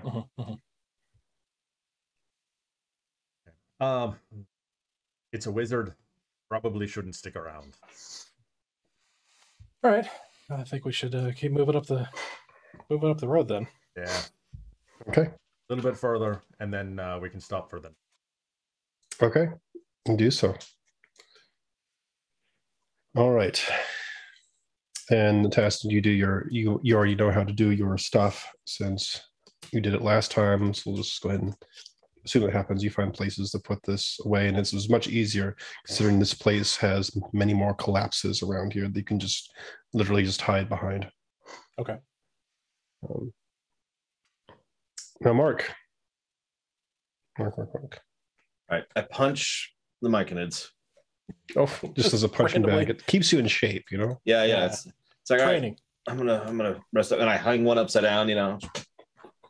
Meat bag. Like. Okay, now I'm hearing the Rocky song. Yeah. Do. All right. So you bed down again, Mark. You find your little hidey hole. Although I will need you to make a advantage survival check. The survival check nonetheless. I'm glad that an advantage, because that gives me a 20 as opposed to an 8. By the way, that's another 5. Wow. Yeah, it's getting weird. Okay. So you find a new place to hide amongst the demons, and like the traffic has definitely picked up with the demons. Every few hours, you are jolted awake or jolted to your senses by a pack traveling through, and they don't seem to have any like specific purpose, but you're not really sure if these are the same groups or they're just going back and forth or what, but it's definitely dangerous to be on the roads at this point in time. One thing that is interesting, I will say, is that there aren't any demons around, but at a certain point in time, you hear what sounds like individual footsteps, like just a soul creature walking, but it lasts for just a few moments, and you're never able to place where it came from or see anyone or hear them after that. Oh, that's lovely. But the rest of it passes uneventfully. And you are getting somewhat close to Gracklestug, although the slow pace is just, slowing you down. So I know this is obviously a guesstimation. If I have to roll for this, that's fine. But Mhm. I kind of want to know when I'm within effectively 1 day's trip of Gracklestug. If that makes any sense. Right. Well, here's the thing. If with slow pace, no. With medium pace and pushing yourself, yes. With fast pace, yes. So I'm in range if I were to book it right now. Is what I'm. If you booked it, you could make it within a day. I think I'm gonna go for it. Let's do some con saves. I'm gonna tell the two. All right, rump a dump, and I forget your name, but you're tasty. I take it back. Wow. All right. That will mean you're forgoing stealth. Yeah. No, that's okay. Okay, so it's a little just random chance to see if you run into anything. Yep. Let's go for it. So I book it. Okay. And I'm going as full tilt as I can, effectively, like full movement speed. Bren checks in using in the morning. Okay. He says, progress is good. Found dead Hilsfarian human. Seems another expedition down here. Hillsfar. Hole and rope ladder on cliff are safe. Oh, I'm sorry, no. He says rope ladder is safe. Hole afterwards. We did not go up it. Continued on path. And that's what he tells you. Okay. I'm going to go and respond with still here, in reach of Gracklestug, still here, in reach of Gracklestug, going for it. It's 10. And I'll also say, tell my wife I said hello. So after breakfast in the morning, Bren suddenly looks up and says, does anyone know if Mark has a wife? No, never mind. And if you see an Asamir warlock show up out of nowhere, don't worry about it. Yeah, totally normal. Bren tells the party that Mark is making a dash for Gracklestug. That he is within range. He's like, I don't know much more than that, but it seems like he's just trying to close the distance, I guess. But I got a response back, which is good. So. We end up giving the mirror to Asha. No. Okay. We gave her a freaking death spear. I think she should be happy enough with that. I think she got enough in that deal. I just want to say now before I forget, later in the day, I want to use the mirror to check in on Mark. Oh, okay. Cut to me. Yeah. Ooh. Quite possibly. I'm sure it's fine. So, Mark, you might also have to come up with something about your backstory on the fly as well, depending on how it rolls. I can do that. I'm good. All right. But let's do this first, Mark. So, well, I guess I would ask this: are you doing normal, or are you actually just fast pace? Oh no, this is full tilt. I mean, I know the rules are different in combat and out, but you get the idea. I'm using my actions to dash every turn, kind of a deal. Okay. So you're aware here are the differences, just for the record, so you know. Normal is normal, right? Whatever. Yeah. Fast pace means that your passive perception is at -5. So basically, unless it's like something incredibly obvious, it has a decent chance of knowing about you before you know about it. Yep. But that doesn't actually affect the myconids, right? It doesn't. You see why I'm mentioning that? Well, let me make sure, actually. Now, so I presume, it. admittedly, if it does, that does kind of change my strategy a little bit, because the idea is for them to be my watchdogs as I'm rushing, right? Yeah. Let's see. Yeah, -5. So this is a unique circumstance, because normally it does apply to everybody, but the myconids are being carried. They're not actually, traveling. Yeah. I'll say it won't, since they're basically doing nothing but concentrating on watching for stuff. I will say it doesn't affect them. Okay, cool. Although normally it would if everybody else is running alongside you. Yeah. So, or if you're a ranger. If you're a ranger, then you got this in the bag. Got it. I don't care. I'm moving at fast pace and nothing anybody can do about it. What are your elf eyes here? Yeah. Okay, so Mark, go ahead and roll me a d20 twice. Okay, 17. Okay. And 2. 17 and 2. All right. Okay. I need you to roll me another d20. 8. 8. 8 Balors show up out of nowhere. That would be great, wouldn't it? I could outrun them, to be blunt. I mean, yeah. I'm just saying, would not. If that happens, that is the strategy, is nope. I've been playing Control lately. I've got a lot of experience in not fighting encounters. Okay. That's for the few of you who actually saw my stream today. So let's see, are these things actually stealthy? That's the question. How do they stealthy? Not really. So the Myconids, as you're sprinting along the corridors, the Myconids say, there's something around the corner. I hear something. And then no sooner does that happen before you see some lights, some bright lights coming from around the corner.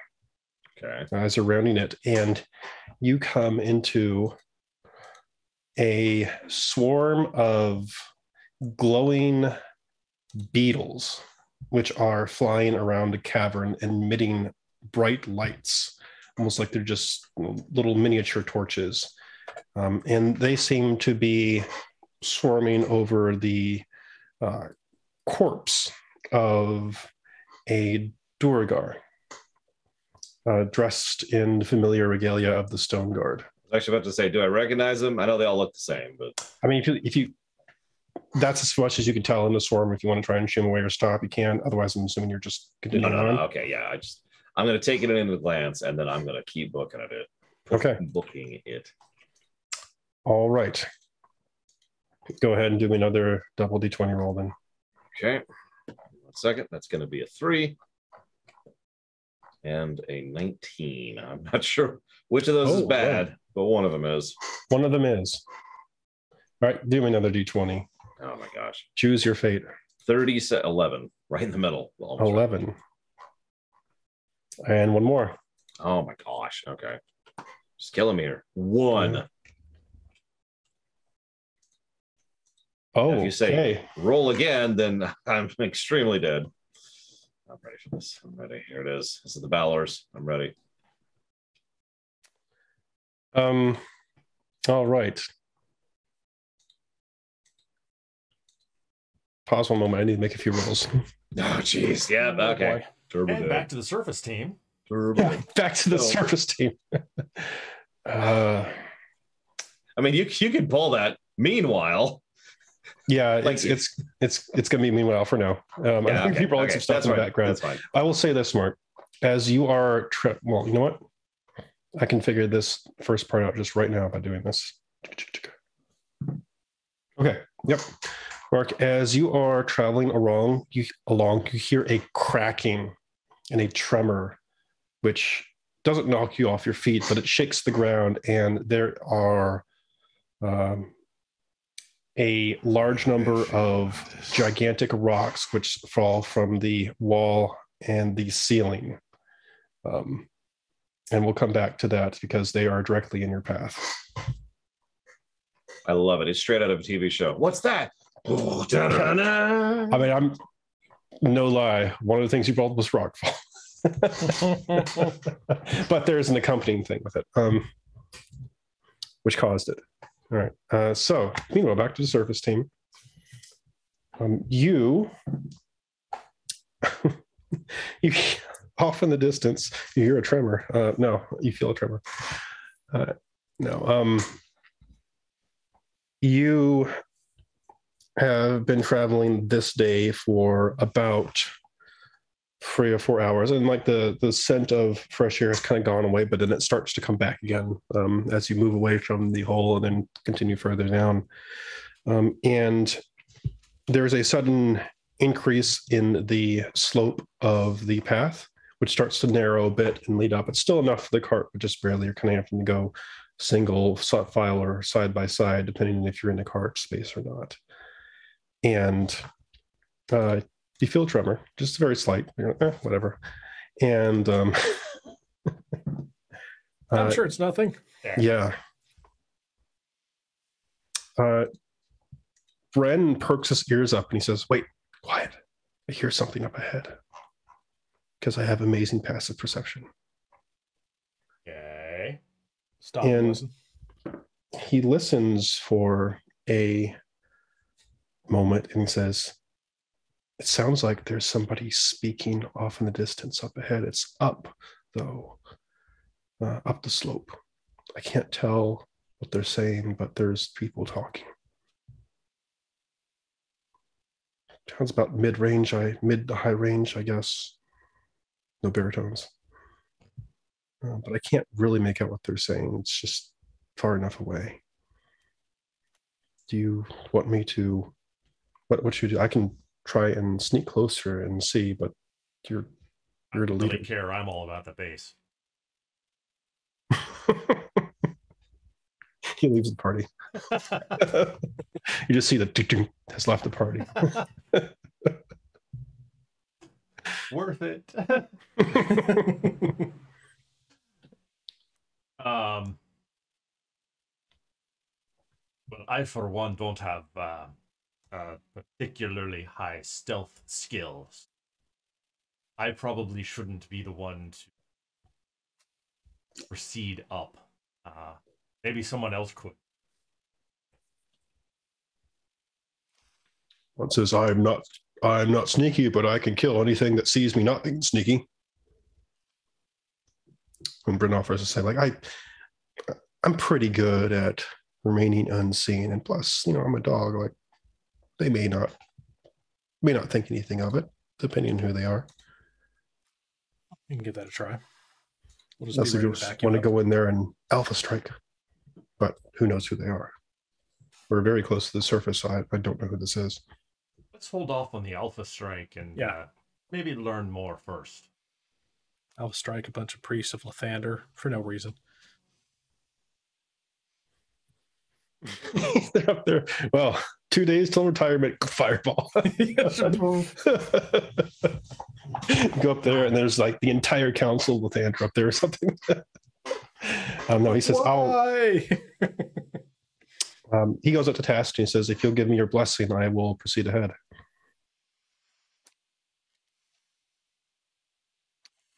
Looking for which blessing would be helpful in this case.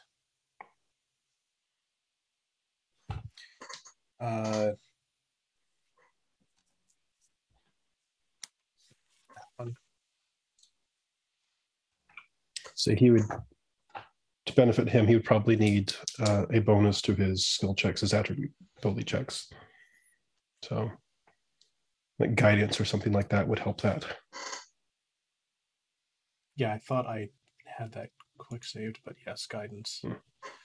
As a cantrip, yes, okay. Okay. I'll do that. All right. He says, "Thank you. It is not Muhammad, I admit, but Kalimvor is very friendly, and I'm glad to be on his side as well." And as are we all. He creeps off into the darkness, going slowly and staring straight ahead, and I'll give him a roll. All right.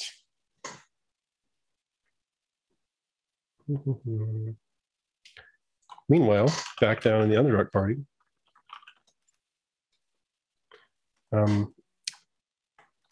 so Mark, as these rocks fall, I would need you to please make a dexterity saving throw against them. First, as the rocks fall, everybody dies. 25. 25. Yeah. Okay. I rolled pretty well on that. Yeah, not a problem. You Jackie Chan your way out of that pretty easily, with the mycadids underneath your arms, and you get on the other side of the rubble pile, which, if it hit you, would have definitely buried you with all the dirt and the rock and stuff that is coming down. And it almost completely blocks the path. Not completely. You can climb over it if need be, but it's a pretty big fall. And emerging, seemingly the cause of this rock fall, emerging from the wall is a large beetle / humanoid. And are you familiar with what an Umber Hulk is? Oh, yeah. Okay. Yeah, I don't know is. what they're like in 5th edition because I've never encountered one in 5th, but They're kind of the same.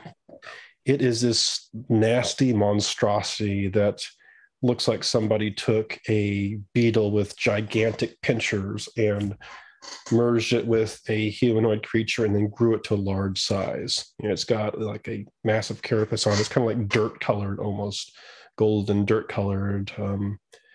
It's got massive antenna, and it has these large, like false-like eyes, along with these little like spider-like eyes and pinchers and stuff on it. It looks absolutely terrible. And Mark, I need you to roll initiative. Okay. As this thing burst out, you can tell something is immediately wrong with it. It's just got foam and spittle and stuff that is just, and goo that is just ejecting from its mouth like it's. And I'm pretty sure that's abnormal for an Umber Hulk, right? Yeah, let's just do an knowledge. Make a nature check. Creature, yeah. right? Yeah. That's a pretty good roll. So that's going to be, let's see, +0. So that's a 15. 15. All right. Yeah, you are pretty sure that is unusual for an Umber Hulk to be doing that stuff. You do know this is a pretty common ambush pattern for them, though, which you have avoided because they are natural burrowers and they have tremor sense. Yeah. So they lie in wait behind rock and dirt and stone in the ground and the wall, sometimes even in the ceiling, to just nab their prey. You do also know with the 15 that there is an extraordinary ability that Umber Hulks have, which is their gaze. It is said to drive people absolutely bonkers and confused and insane if they gaze at the Umber Hulk. Which I suppose means I need to do that save like right now, effectively. Depends on what your initiative is. 19, sorry. 19. All right. Believe it or not, it actually has a higher initiative. Just out of pure chance. More than anything. That's okay. Wow. And also is waiting in ambush, so I guess it makes a little bit of a sense. No, yeah, that's valid. Fortunately, you're not buried in rubble, which would be absolutely murder for this. But you can see that it charges forward, and it has its mandibles and claws out. And you can see, even though it's charging forward, it's like, you ever seen a drunken person charge? And like, they're kind of getting it right, but they're not quite. Actually, I have, yes. Yeah. It's acting like that. It's like, you can tell he's probably going to reach its destination, but he's taking a weird path to get there. Yeah, he's doing his own thing. He's going to get there, buddy. He's going to make it, buddy. You can see there's like discolorations on its carapace and stuff, which looks almost a lot like someone just like sublimated Phaserus on it. And you kind of get that slight sense of demonic tinge from this thing. Right. You're pretty sure it's been touched in a maddening way by the demonic plague around here. Does it have enough demonic energy that I can absorb? Maybe. That thought flashes into your mind as you prepare to defend yourself. Well, yeah, it goes first. Yes. So it attacks with its claw as it tries to just swipe and grab you. It manages to hit with an 18. Yeah, I was like, my AC is really low. Yeah. And as it hits you, this thing is strong. The last time you felt a strength like that is when Runt punched you. Oh, goody. So it's just a glancing blow. It's only 6 slashing damage. All right. Its other claw comes around and manages to roll a natural 1, and it just misses you and sinks it into the floor. And it just goes into it almost like it was putty, which is kind of strange, but I guess that's how they burrow. And then as its mandibles comes around, it tries to grab you with them with another 18. And this one hurts a little bit more than the claws. if I didn't roll like absolute crap for damage. It is 11 slashing damage as it manages to hit you with a claw and mandibles and tries to chew on you.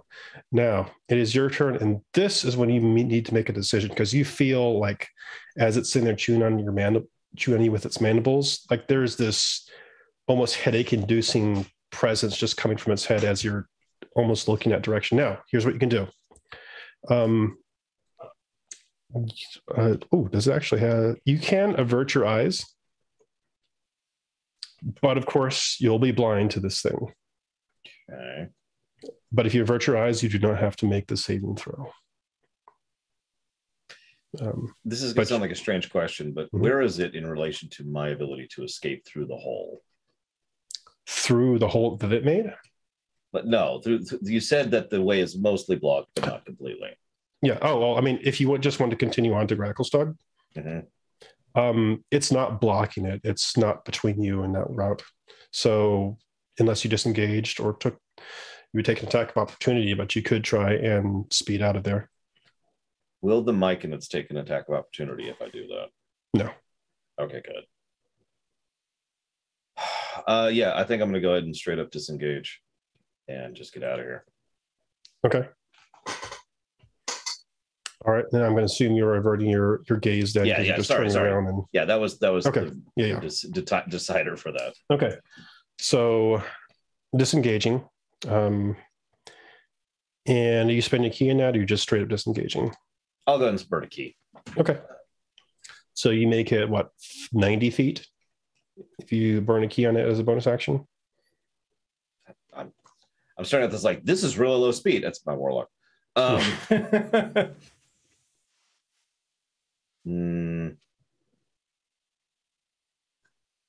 No, it's actually 80, but all right, dwarf. Right. No? Oh, no, that doesn't sound right. I could have sworn you were at 45. Whatever. Well, I'll say 80 anyway. for now. It doesn't matter as long as it's above 30. yeah. It is a few. Okay, so you kick off of them and just beat feet down there. If your intention is just run away from this thing, you can see that it starts chasing you, but it cannot keep up with you. Okay. So you've got the damage, but you escape. Okay, let's do it. All right.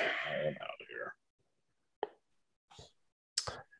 Now, you are getting pretty close to Gracklestug at this point, but for the last stretch, I do need you to make one more roll. Now, you notice that as you're running along here, even though like your passive perception is in the tubes, can I help you notice that you are coming into very recent battle sites?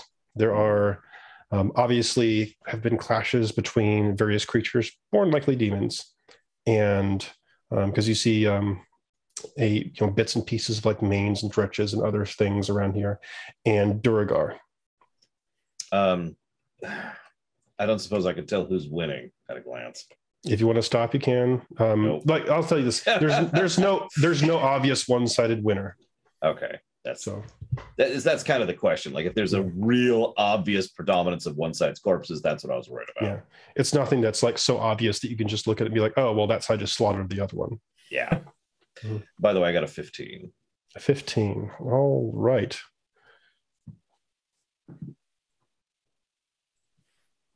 $15 dire bears. Okay. This will be so. You are coming through the outskirts of Gracklestug, and you've been through this place before. This is where you start to see actual like outposts and settlements and that sort of stuff. They're all locked down. Everything's locked down. There's nobody on the traveling path to Gracklestug. Oh, wow. You can see that places are like actually like defended. You start to see a few stone guard, standing guard outside of various places. And when I say stone guard, I mean, it looks like there's just from glance, it kind of looks like clan soldiers, Durgar clan soldiers, probably not proper, stone guard, not federal level, basically. Yeah. And they are very apprehensive when they see you sprinting towards them. But as soon as if you don't make any movements towards them, they just stand their ground, but just look at you, like just ready, like they're just waiting for you to try something. So I'm gonna, like, as soon as I get within visual range, I'm gonna pull my paper out. I've got papers. It's the Dragon Slayer. I mean, papers. One of them yells out, "Travel to the gate, but don't stop. The roads are dangerous and we have no protection to escort you." Okay, done. Putting it on. All right. So you continue making your way very quickly towards the gates of Bracklestug, and right before you get there, you pass the ruins of that black obelisk. You've seen that before, so you kind of know as a landmark. You're getting very close to it. There is this massive, horrible, unearthly wail which goes out from the direction of Bracklestug. Yes, and I need you to make a wisdom saving throw. Oh no! As this happens, and the Machinids do too. Oh well, the good news is that's going to be in the 20s for me. That's 21. Okay. So you rebuff this quite easily, although the Myconids just start really squirming in your grasp, like they do not like this at all. And you notice that several of the guards who are next to the settlements on the approach seem to just be covering their ears, but you get the strong sense that this is not the first time this has happened. Oh, great. Because they're like, they have that, here this goes again, just hunker down.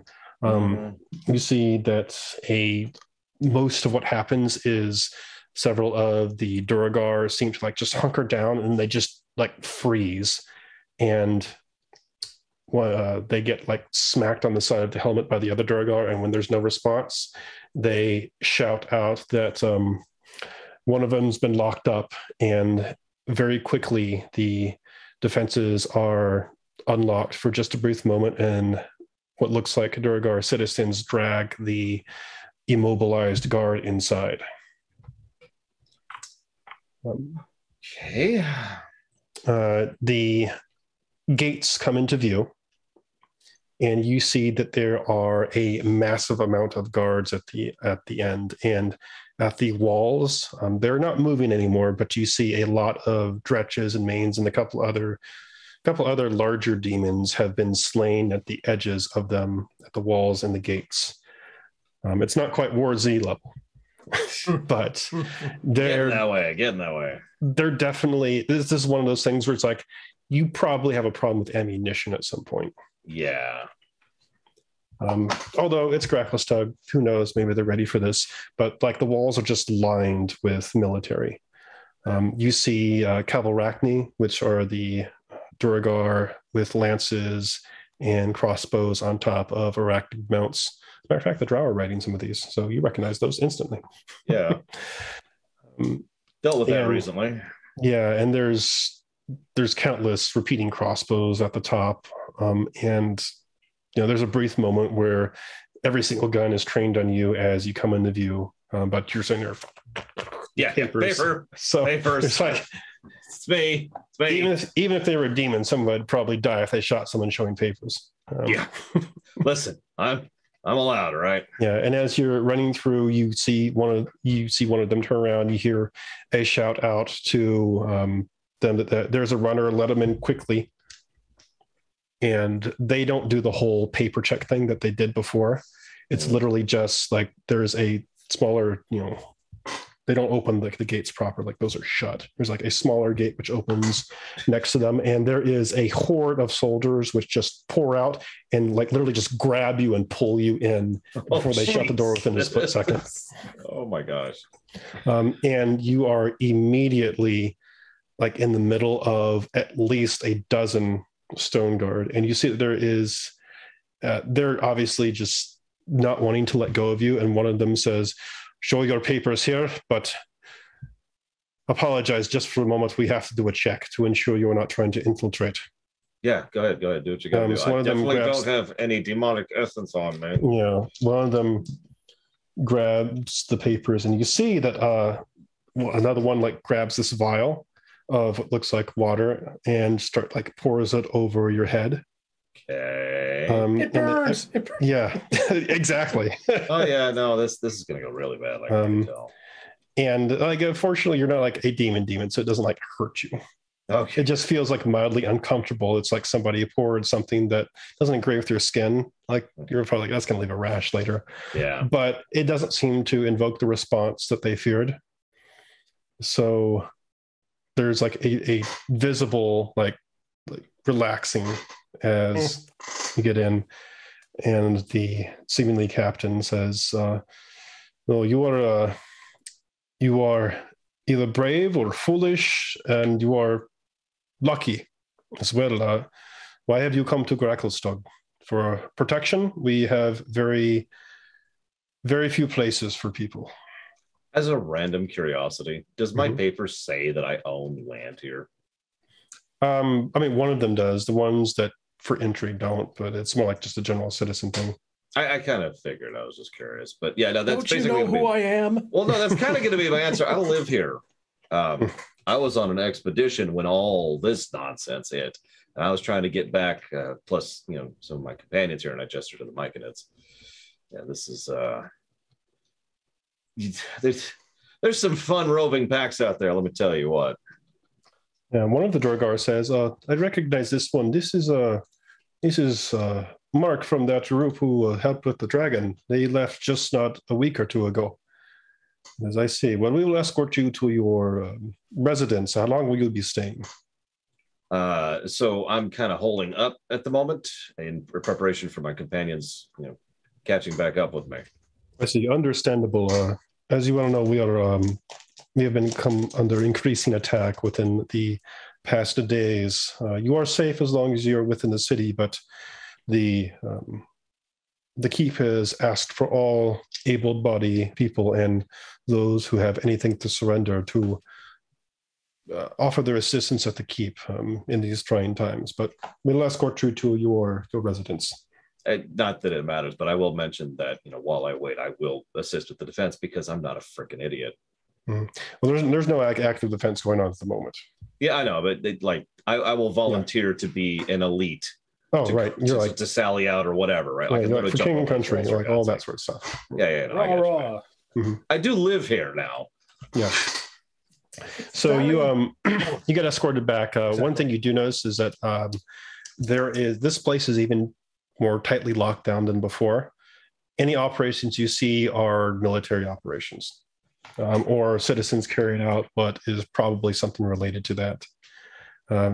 There's no asking of papers or anything like that. But there's a lot of military presence, both from the clans and the Stone Guard that are going around here. There are wounded who are being shuttled off. And it looks like that for all things considered, they've got a pretty smooth operation. It's a stark contrast to Bling and Stone. It's like these people actually have trained and prepared for war. Wow. Who knew what coordination will do for you? Yeah. Wait a minute. So for, you don't see any, not that they would mainly be displayed in the street, but you don't see any corpses, and people look like if they're hurt. And you can tell there may be some fighting going on, like even on the other side of the city, because you see people kind of coming in from there. It looks like they're getting people out of the lines pretty quickly, and you see that there seems to be both physical healers and also people tending to those who have succumbed to some type of mental affliction. You noticed like several Durgar being treated for that lockup that you saw on the way here. Some of them are just like holding their heads in the hands. There is generally just an air of Durgar who have been at least partially driven mad by whatever demonic stuff is going on. Yeah. But you're escorted to your residence. It is as you left it. Okay. I was actually so how trashed is it? On fire. No, everything is everything. I mean, if you didn't know that there was like a demonic invasion going on, it's all just everything's cool. This place is holding up pretty well. Like it's a stronghold, so they're not really falling. They're just having a hard time right now. They're right. testing the limits. Yeah, that makes sense. Yeah, no, I'm just gonna hole up for now. Make sure that the two myconids are taken care of. Make sure I get some food in the larder so that I and they are taken care of. And then you know what I'm gonna do next, but that can probably wait. Also, we've got like 10 minutes, I think, till Cadiz's cutoff time. Yes. Yeah. So we'll go back. So you're there. We'll go back to the surface group real quick. So you wait for a bit. And then Bren comes back out of the darkness running towards the group. And he skids to a stop. You know, he's panting, he's a little bit out of breath. And he says, it's surface worlders. It's a group of halflings. Like the entrance to the surface is just up ahead. Are the halflings friendly? I think so. That this place comes out next to a field. It's a farm. How are they dressed? They have goats. Like farmers. It just looks like a family. They're just in the fields. One of them's got a goat. I can't tell what they're saying because I don't speak halfling. Neither do I. Well, great. Let's go scare some farmers. let's go be friendly. Or we could do that. Yeah, that works too. I probably right. shouldn't go first. I just, by the way, going out into the light for the first time in a long time, it's a killer. Maybe we should wait till darkness. Yeah, that doesn't exactly instill trust, though. Maybe like wait till sunset. That's what yeah. Until midnight. That way it'll be nice and welcoming. Ah. Yeah. Ren will say, I honestly didn't check where the sun was, so I have no idea how long it's going to be. Well, Then go back and check.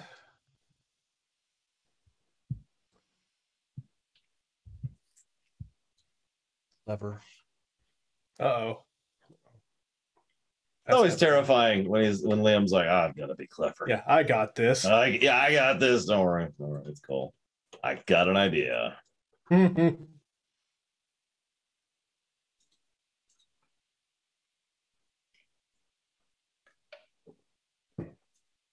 No, it's not going to work. I was thinking I could press to digitate something like. Or should not? Druidcraft is actually, I think, the thing which tells you what you need.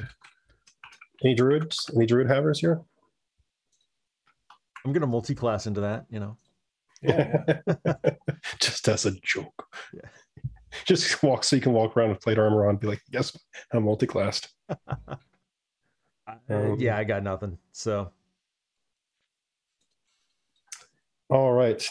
Let's try not to scatter them. Yeah. Okay, so you want to go up now? Yeah. Yeah. Okay. So you start heading up and like you start smelling a farm, for lack of a better term. You know, the plants, the animals. You start hearing what apparently Bren had heard, which is chatter up in a distance. And I'm assuming nobody here speaks halfling. So not even a little. Yeah, so it doesn't sound, you can't understand what they're saying, but it sounds happy. Like it sounds joyful.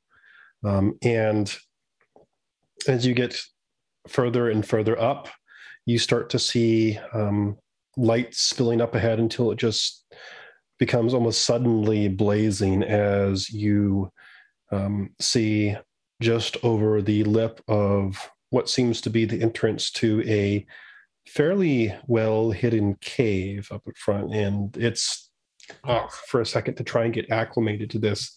Dawnbringer has helped a bit, but there's still retinas. Comparison to the actual sun, which seems to be blazing right now. And as your eyes adjust, you can see that you are looking out over a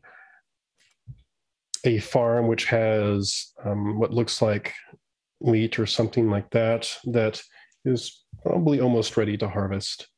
There are a bunch of halfling young halflings running around, and one of them is riding on top of a goat, which seems to be trying to run around and butt other halflings. There seems to be an older one who is currently working in the fields, but obviously keeping an eye on the other younger ones around. Yeah, it seems to be about the only thing that you can see from the entrance of this cave, and they've not spotted you. This place seems to be very inconspicuous. As a matter of fact, when you look behind as this place emerges into the cave, there seems to be some sort of almost visual illusion here, where if you look back, you can't even see this entrance, this like 10-foot or so entrance, which leads down here, unless you're almost literally standing right over it. Whether that's on purpose or just accidental, who knows? Now, it looks like, now that you're looking at it, it's probably a little bit into the afternoon based on the position of the sun. So you've probably got some hours before it actually starts to become dark.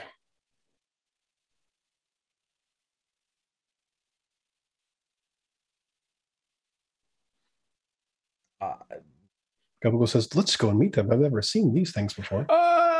Yeah, let's maybe just have one of us go. But none of us can communicate with them. This will be fun. They should Charades. still speak common. We're here to help.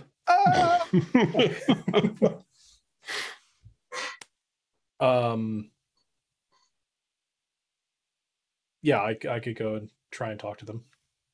Okay. So you step Brendan, out. you come too. Oh, yes. People love dogs. Okay. That's true. People do love dogs. I'll come with you. I'm assuming halflings love dogs too, but Yes. So as you step out into the sunlight, Dawnbreer just flares up and says, oh, finally, I have not felt the touch of the sun for quite some time. It is as glorious as I remember it. And just, even though you can't actually tell now that you're in the sunlight as much, it seems to just flare up to her full brightness. You find yourself compelled to just sort of do this for some reason. Yeah. Yes. And then The halflings look off at a distance. There's somebody going, oh, with a glowing sword. Do not be afraid of Ring Titans. I was just going to bust into by the power of Grayskull. And then you point your sword at Bren. It becomes the mighty battle dog. oh god. Come, battle dog. Oh, that'd be great. Okay, so how do you approach them? Well, first I'm going to kind of put Dawnbringer away, because wielding a sword while walking towards people is usually kind of a bad scene. It's like, hello, I'd like to have a chat with you. Yeah, no, that's not the one. In your animation pose.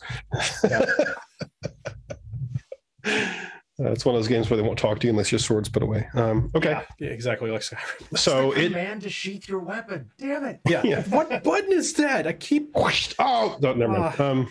Okay. So it's not too long before you are spotted coming out of here as you're walking towards them. And there's just this brief moment where they're like, there's this heavily armored like person coming at us. And then all of the halflings just have this wide smiles on their faces, and then they just start chattering in halfling again and running over at you. Not to attack or anything, obviously, because there's it's a person. Oh, cool. No. And they run up to you and they start grabbing at various things, petting a dog, and just chattering like faster than you can even comprehend in halfling. And they're obviously trying to ask you something. Do any of you speak common? One of the older ones, probably in his teens or so, he looks at you and says, "I do." Well, hello. Are you an adventurer? Yes. Yes, I am. Dad! And he yells over to the dad, who actually has seen this and just seems to be just watching to see what will happen. He's got a shotgun. I know he's got a shotgun. Every farmer has a shotgun. No, he's actually just leaning over on his, on one of his tools, just watching this happen. He doesn't really seem to care. And he says, "Dad, it's an adventurer. It's an adventurer, a real adventurer." And he says, Oh, well, you must invite him for dinner then. He says, you're invited for dinner. Thank you. Actually, if I could speak with either you and or your father to the side here, Bren, feel free to entertain the small children. He says, of course. And they'll go, a talking dog! And now Bren's immediately the focus of attention. Great. As good. they're all grabbing at him. All distracted. Yeah. The halfling, the adult halfling comes up to you and he puts out his hand and he says, I am Farmer. Well, you know what? Before I tell you my name, might I know yours? I'll tell you why afterwards. Okay. My name is Taston Mott. I'm a cleric of Kellenvor. Oh, Kellenvor. Doesn't know what Kellenvor is. And he says, oh, yes. The judge of the bigger ones. Yeah, I know. This guy's not somewhat. He says, oh, the judge of the dead. Yes. Well, it is a great honor to have a cleric of Kellenvor in our presence. You must stay and dine with us. I am Laris Redcloak, which strikes you as a little bit odd because that sounds like a human name, but nonetheless. Can I?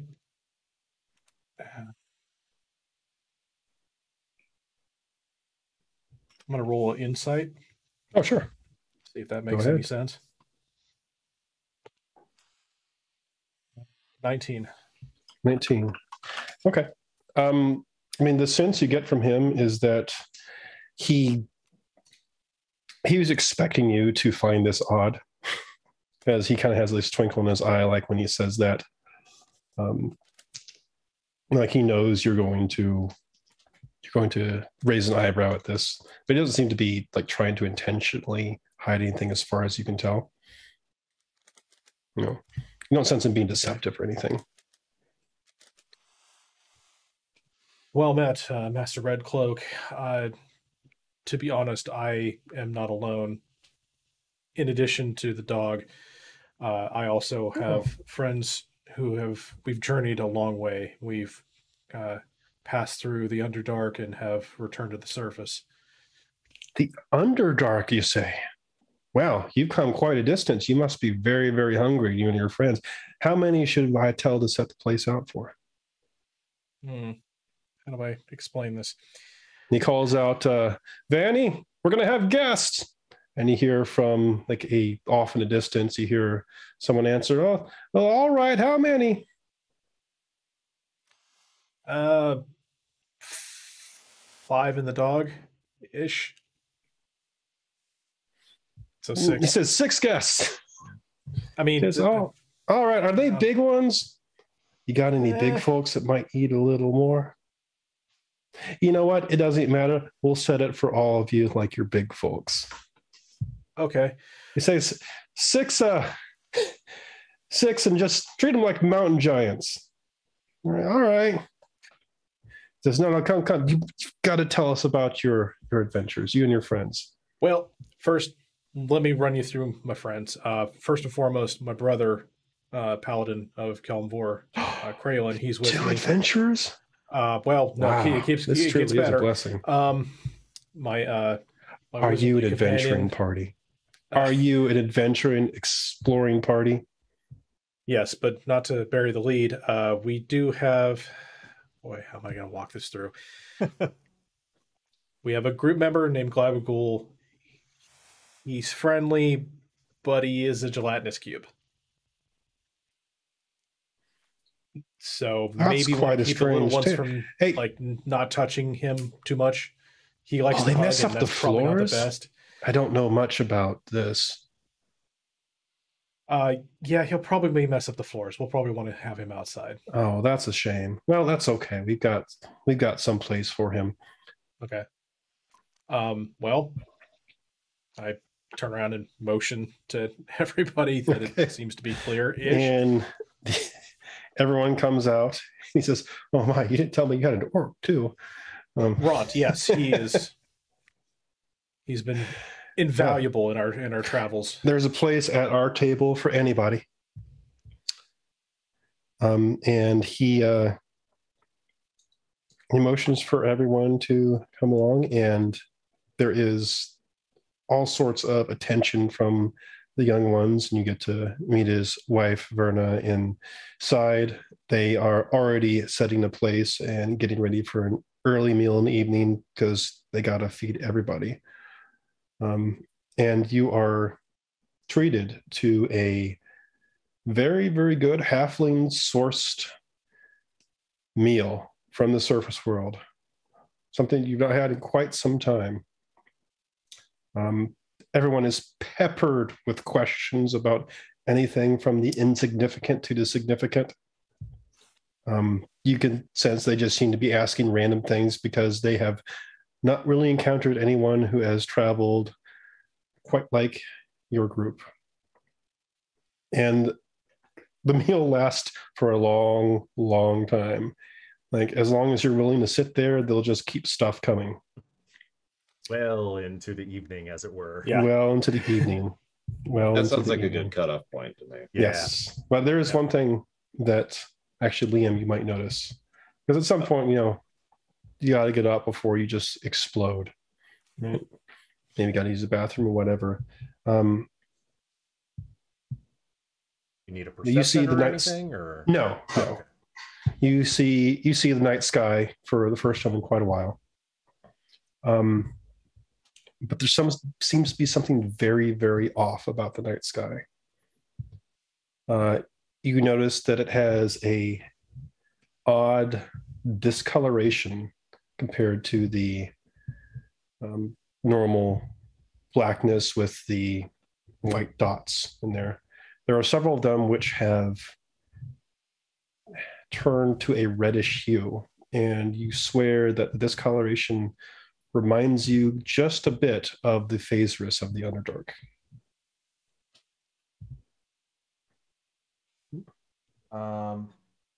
Would astronomy fall under survival or just perception, history, or something? For like navigating and stuff, it'd be survival. Okay. But before we do anything else, I think we need to cut off because it's a bit after 11. I just want to see if there's any like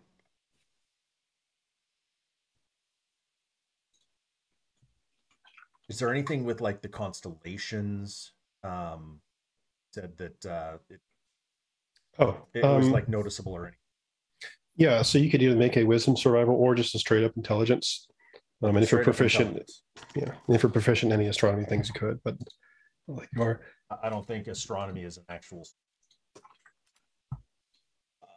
So intelligence, straight up intelligence. That's a 21. 21. All right. Nothing seems to be like out of place, but as you're looking at some of the stars around here, the ones which are like just a bit tinted red, you do know that those generally represent the not the the good stars. That's a little reductive, but the ones associated with the planes of good, right? Where it's like that part of that constellation is from an archon, for example, and it said that like Mount Celestia is at that star, things like that. It does seem to be very much skewed in the direction of those particular type of constellations and stars and what they represent. But there's nothing that's gone, that's out of place or anything like that. It's not like somebody took the stars and just went like that, as far as you can tell. When I get back to dinner, I'm going to stop by Taston. Need to say our prayers tonight before bed. Understood. No. We need to say our prayers tonight before bed.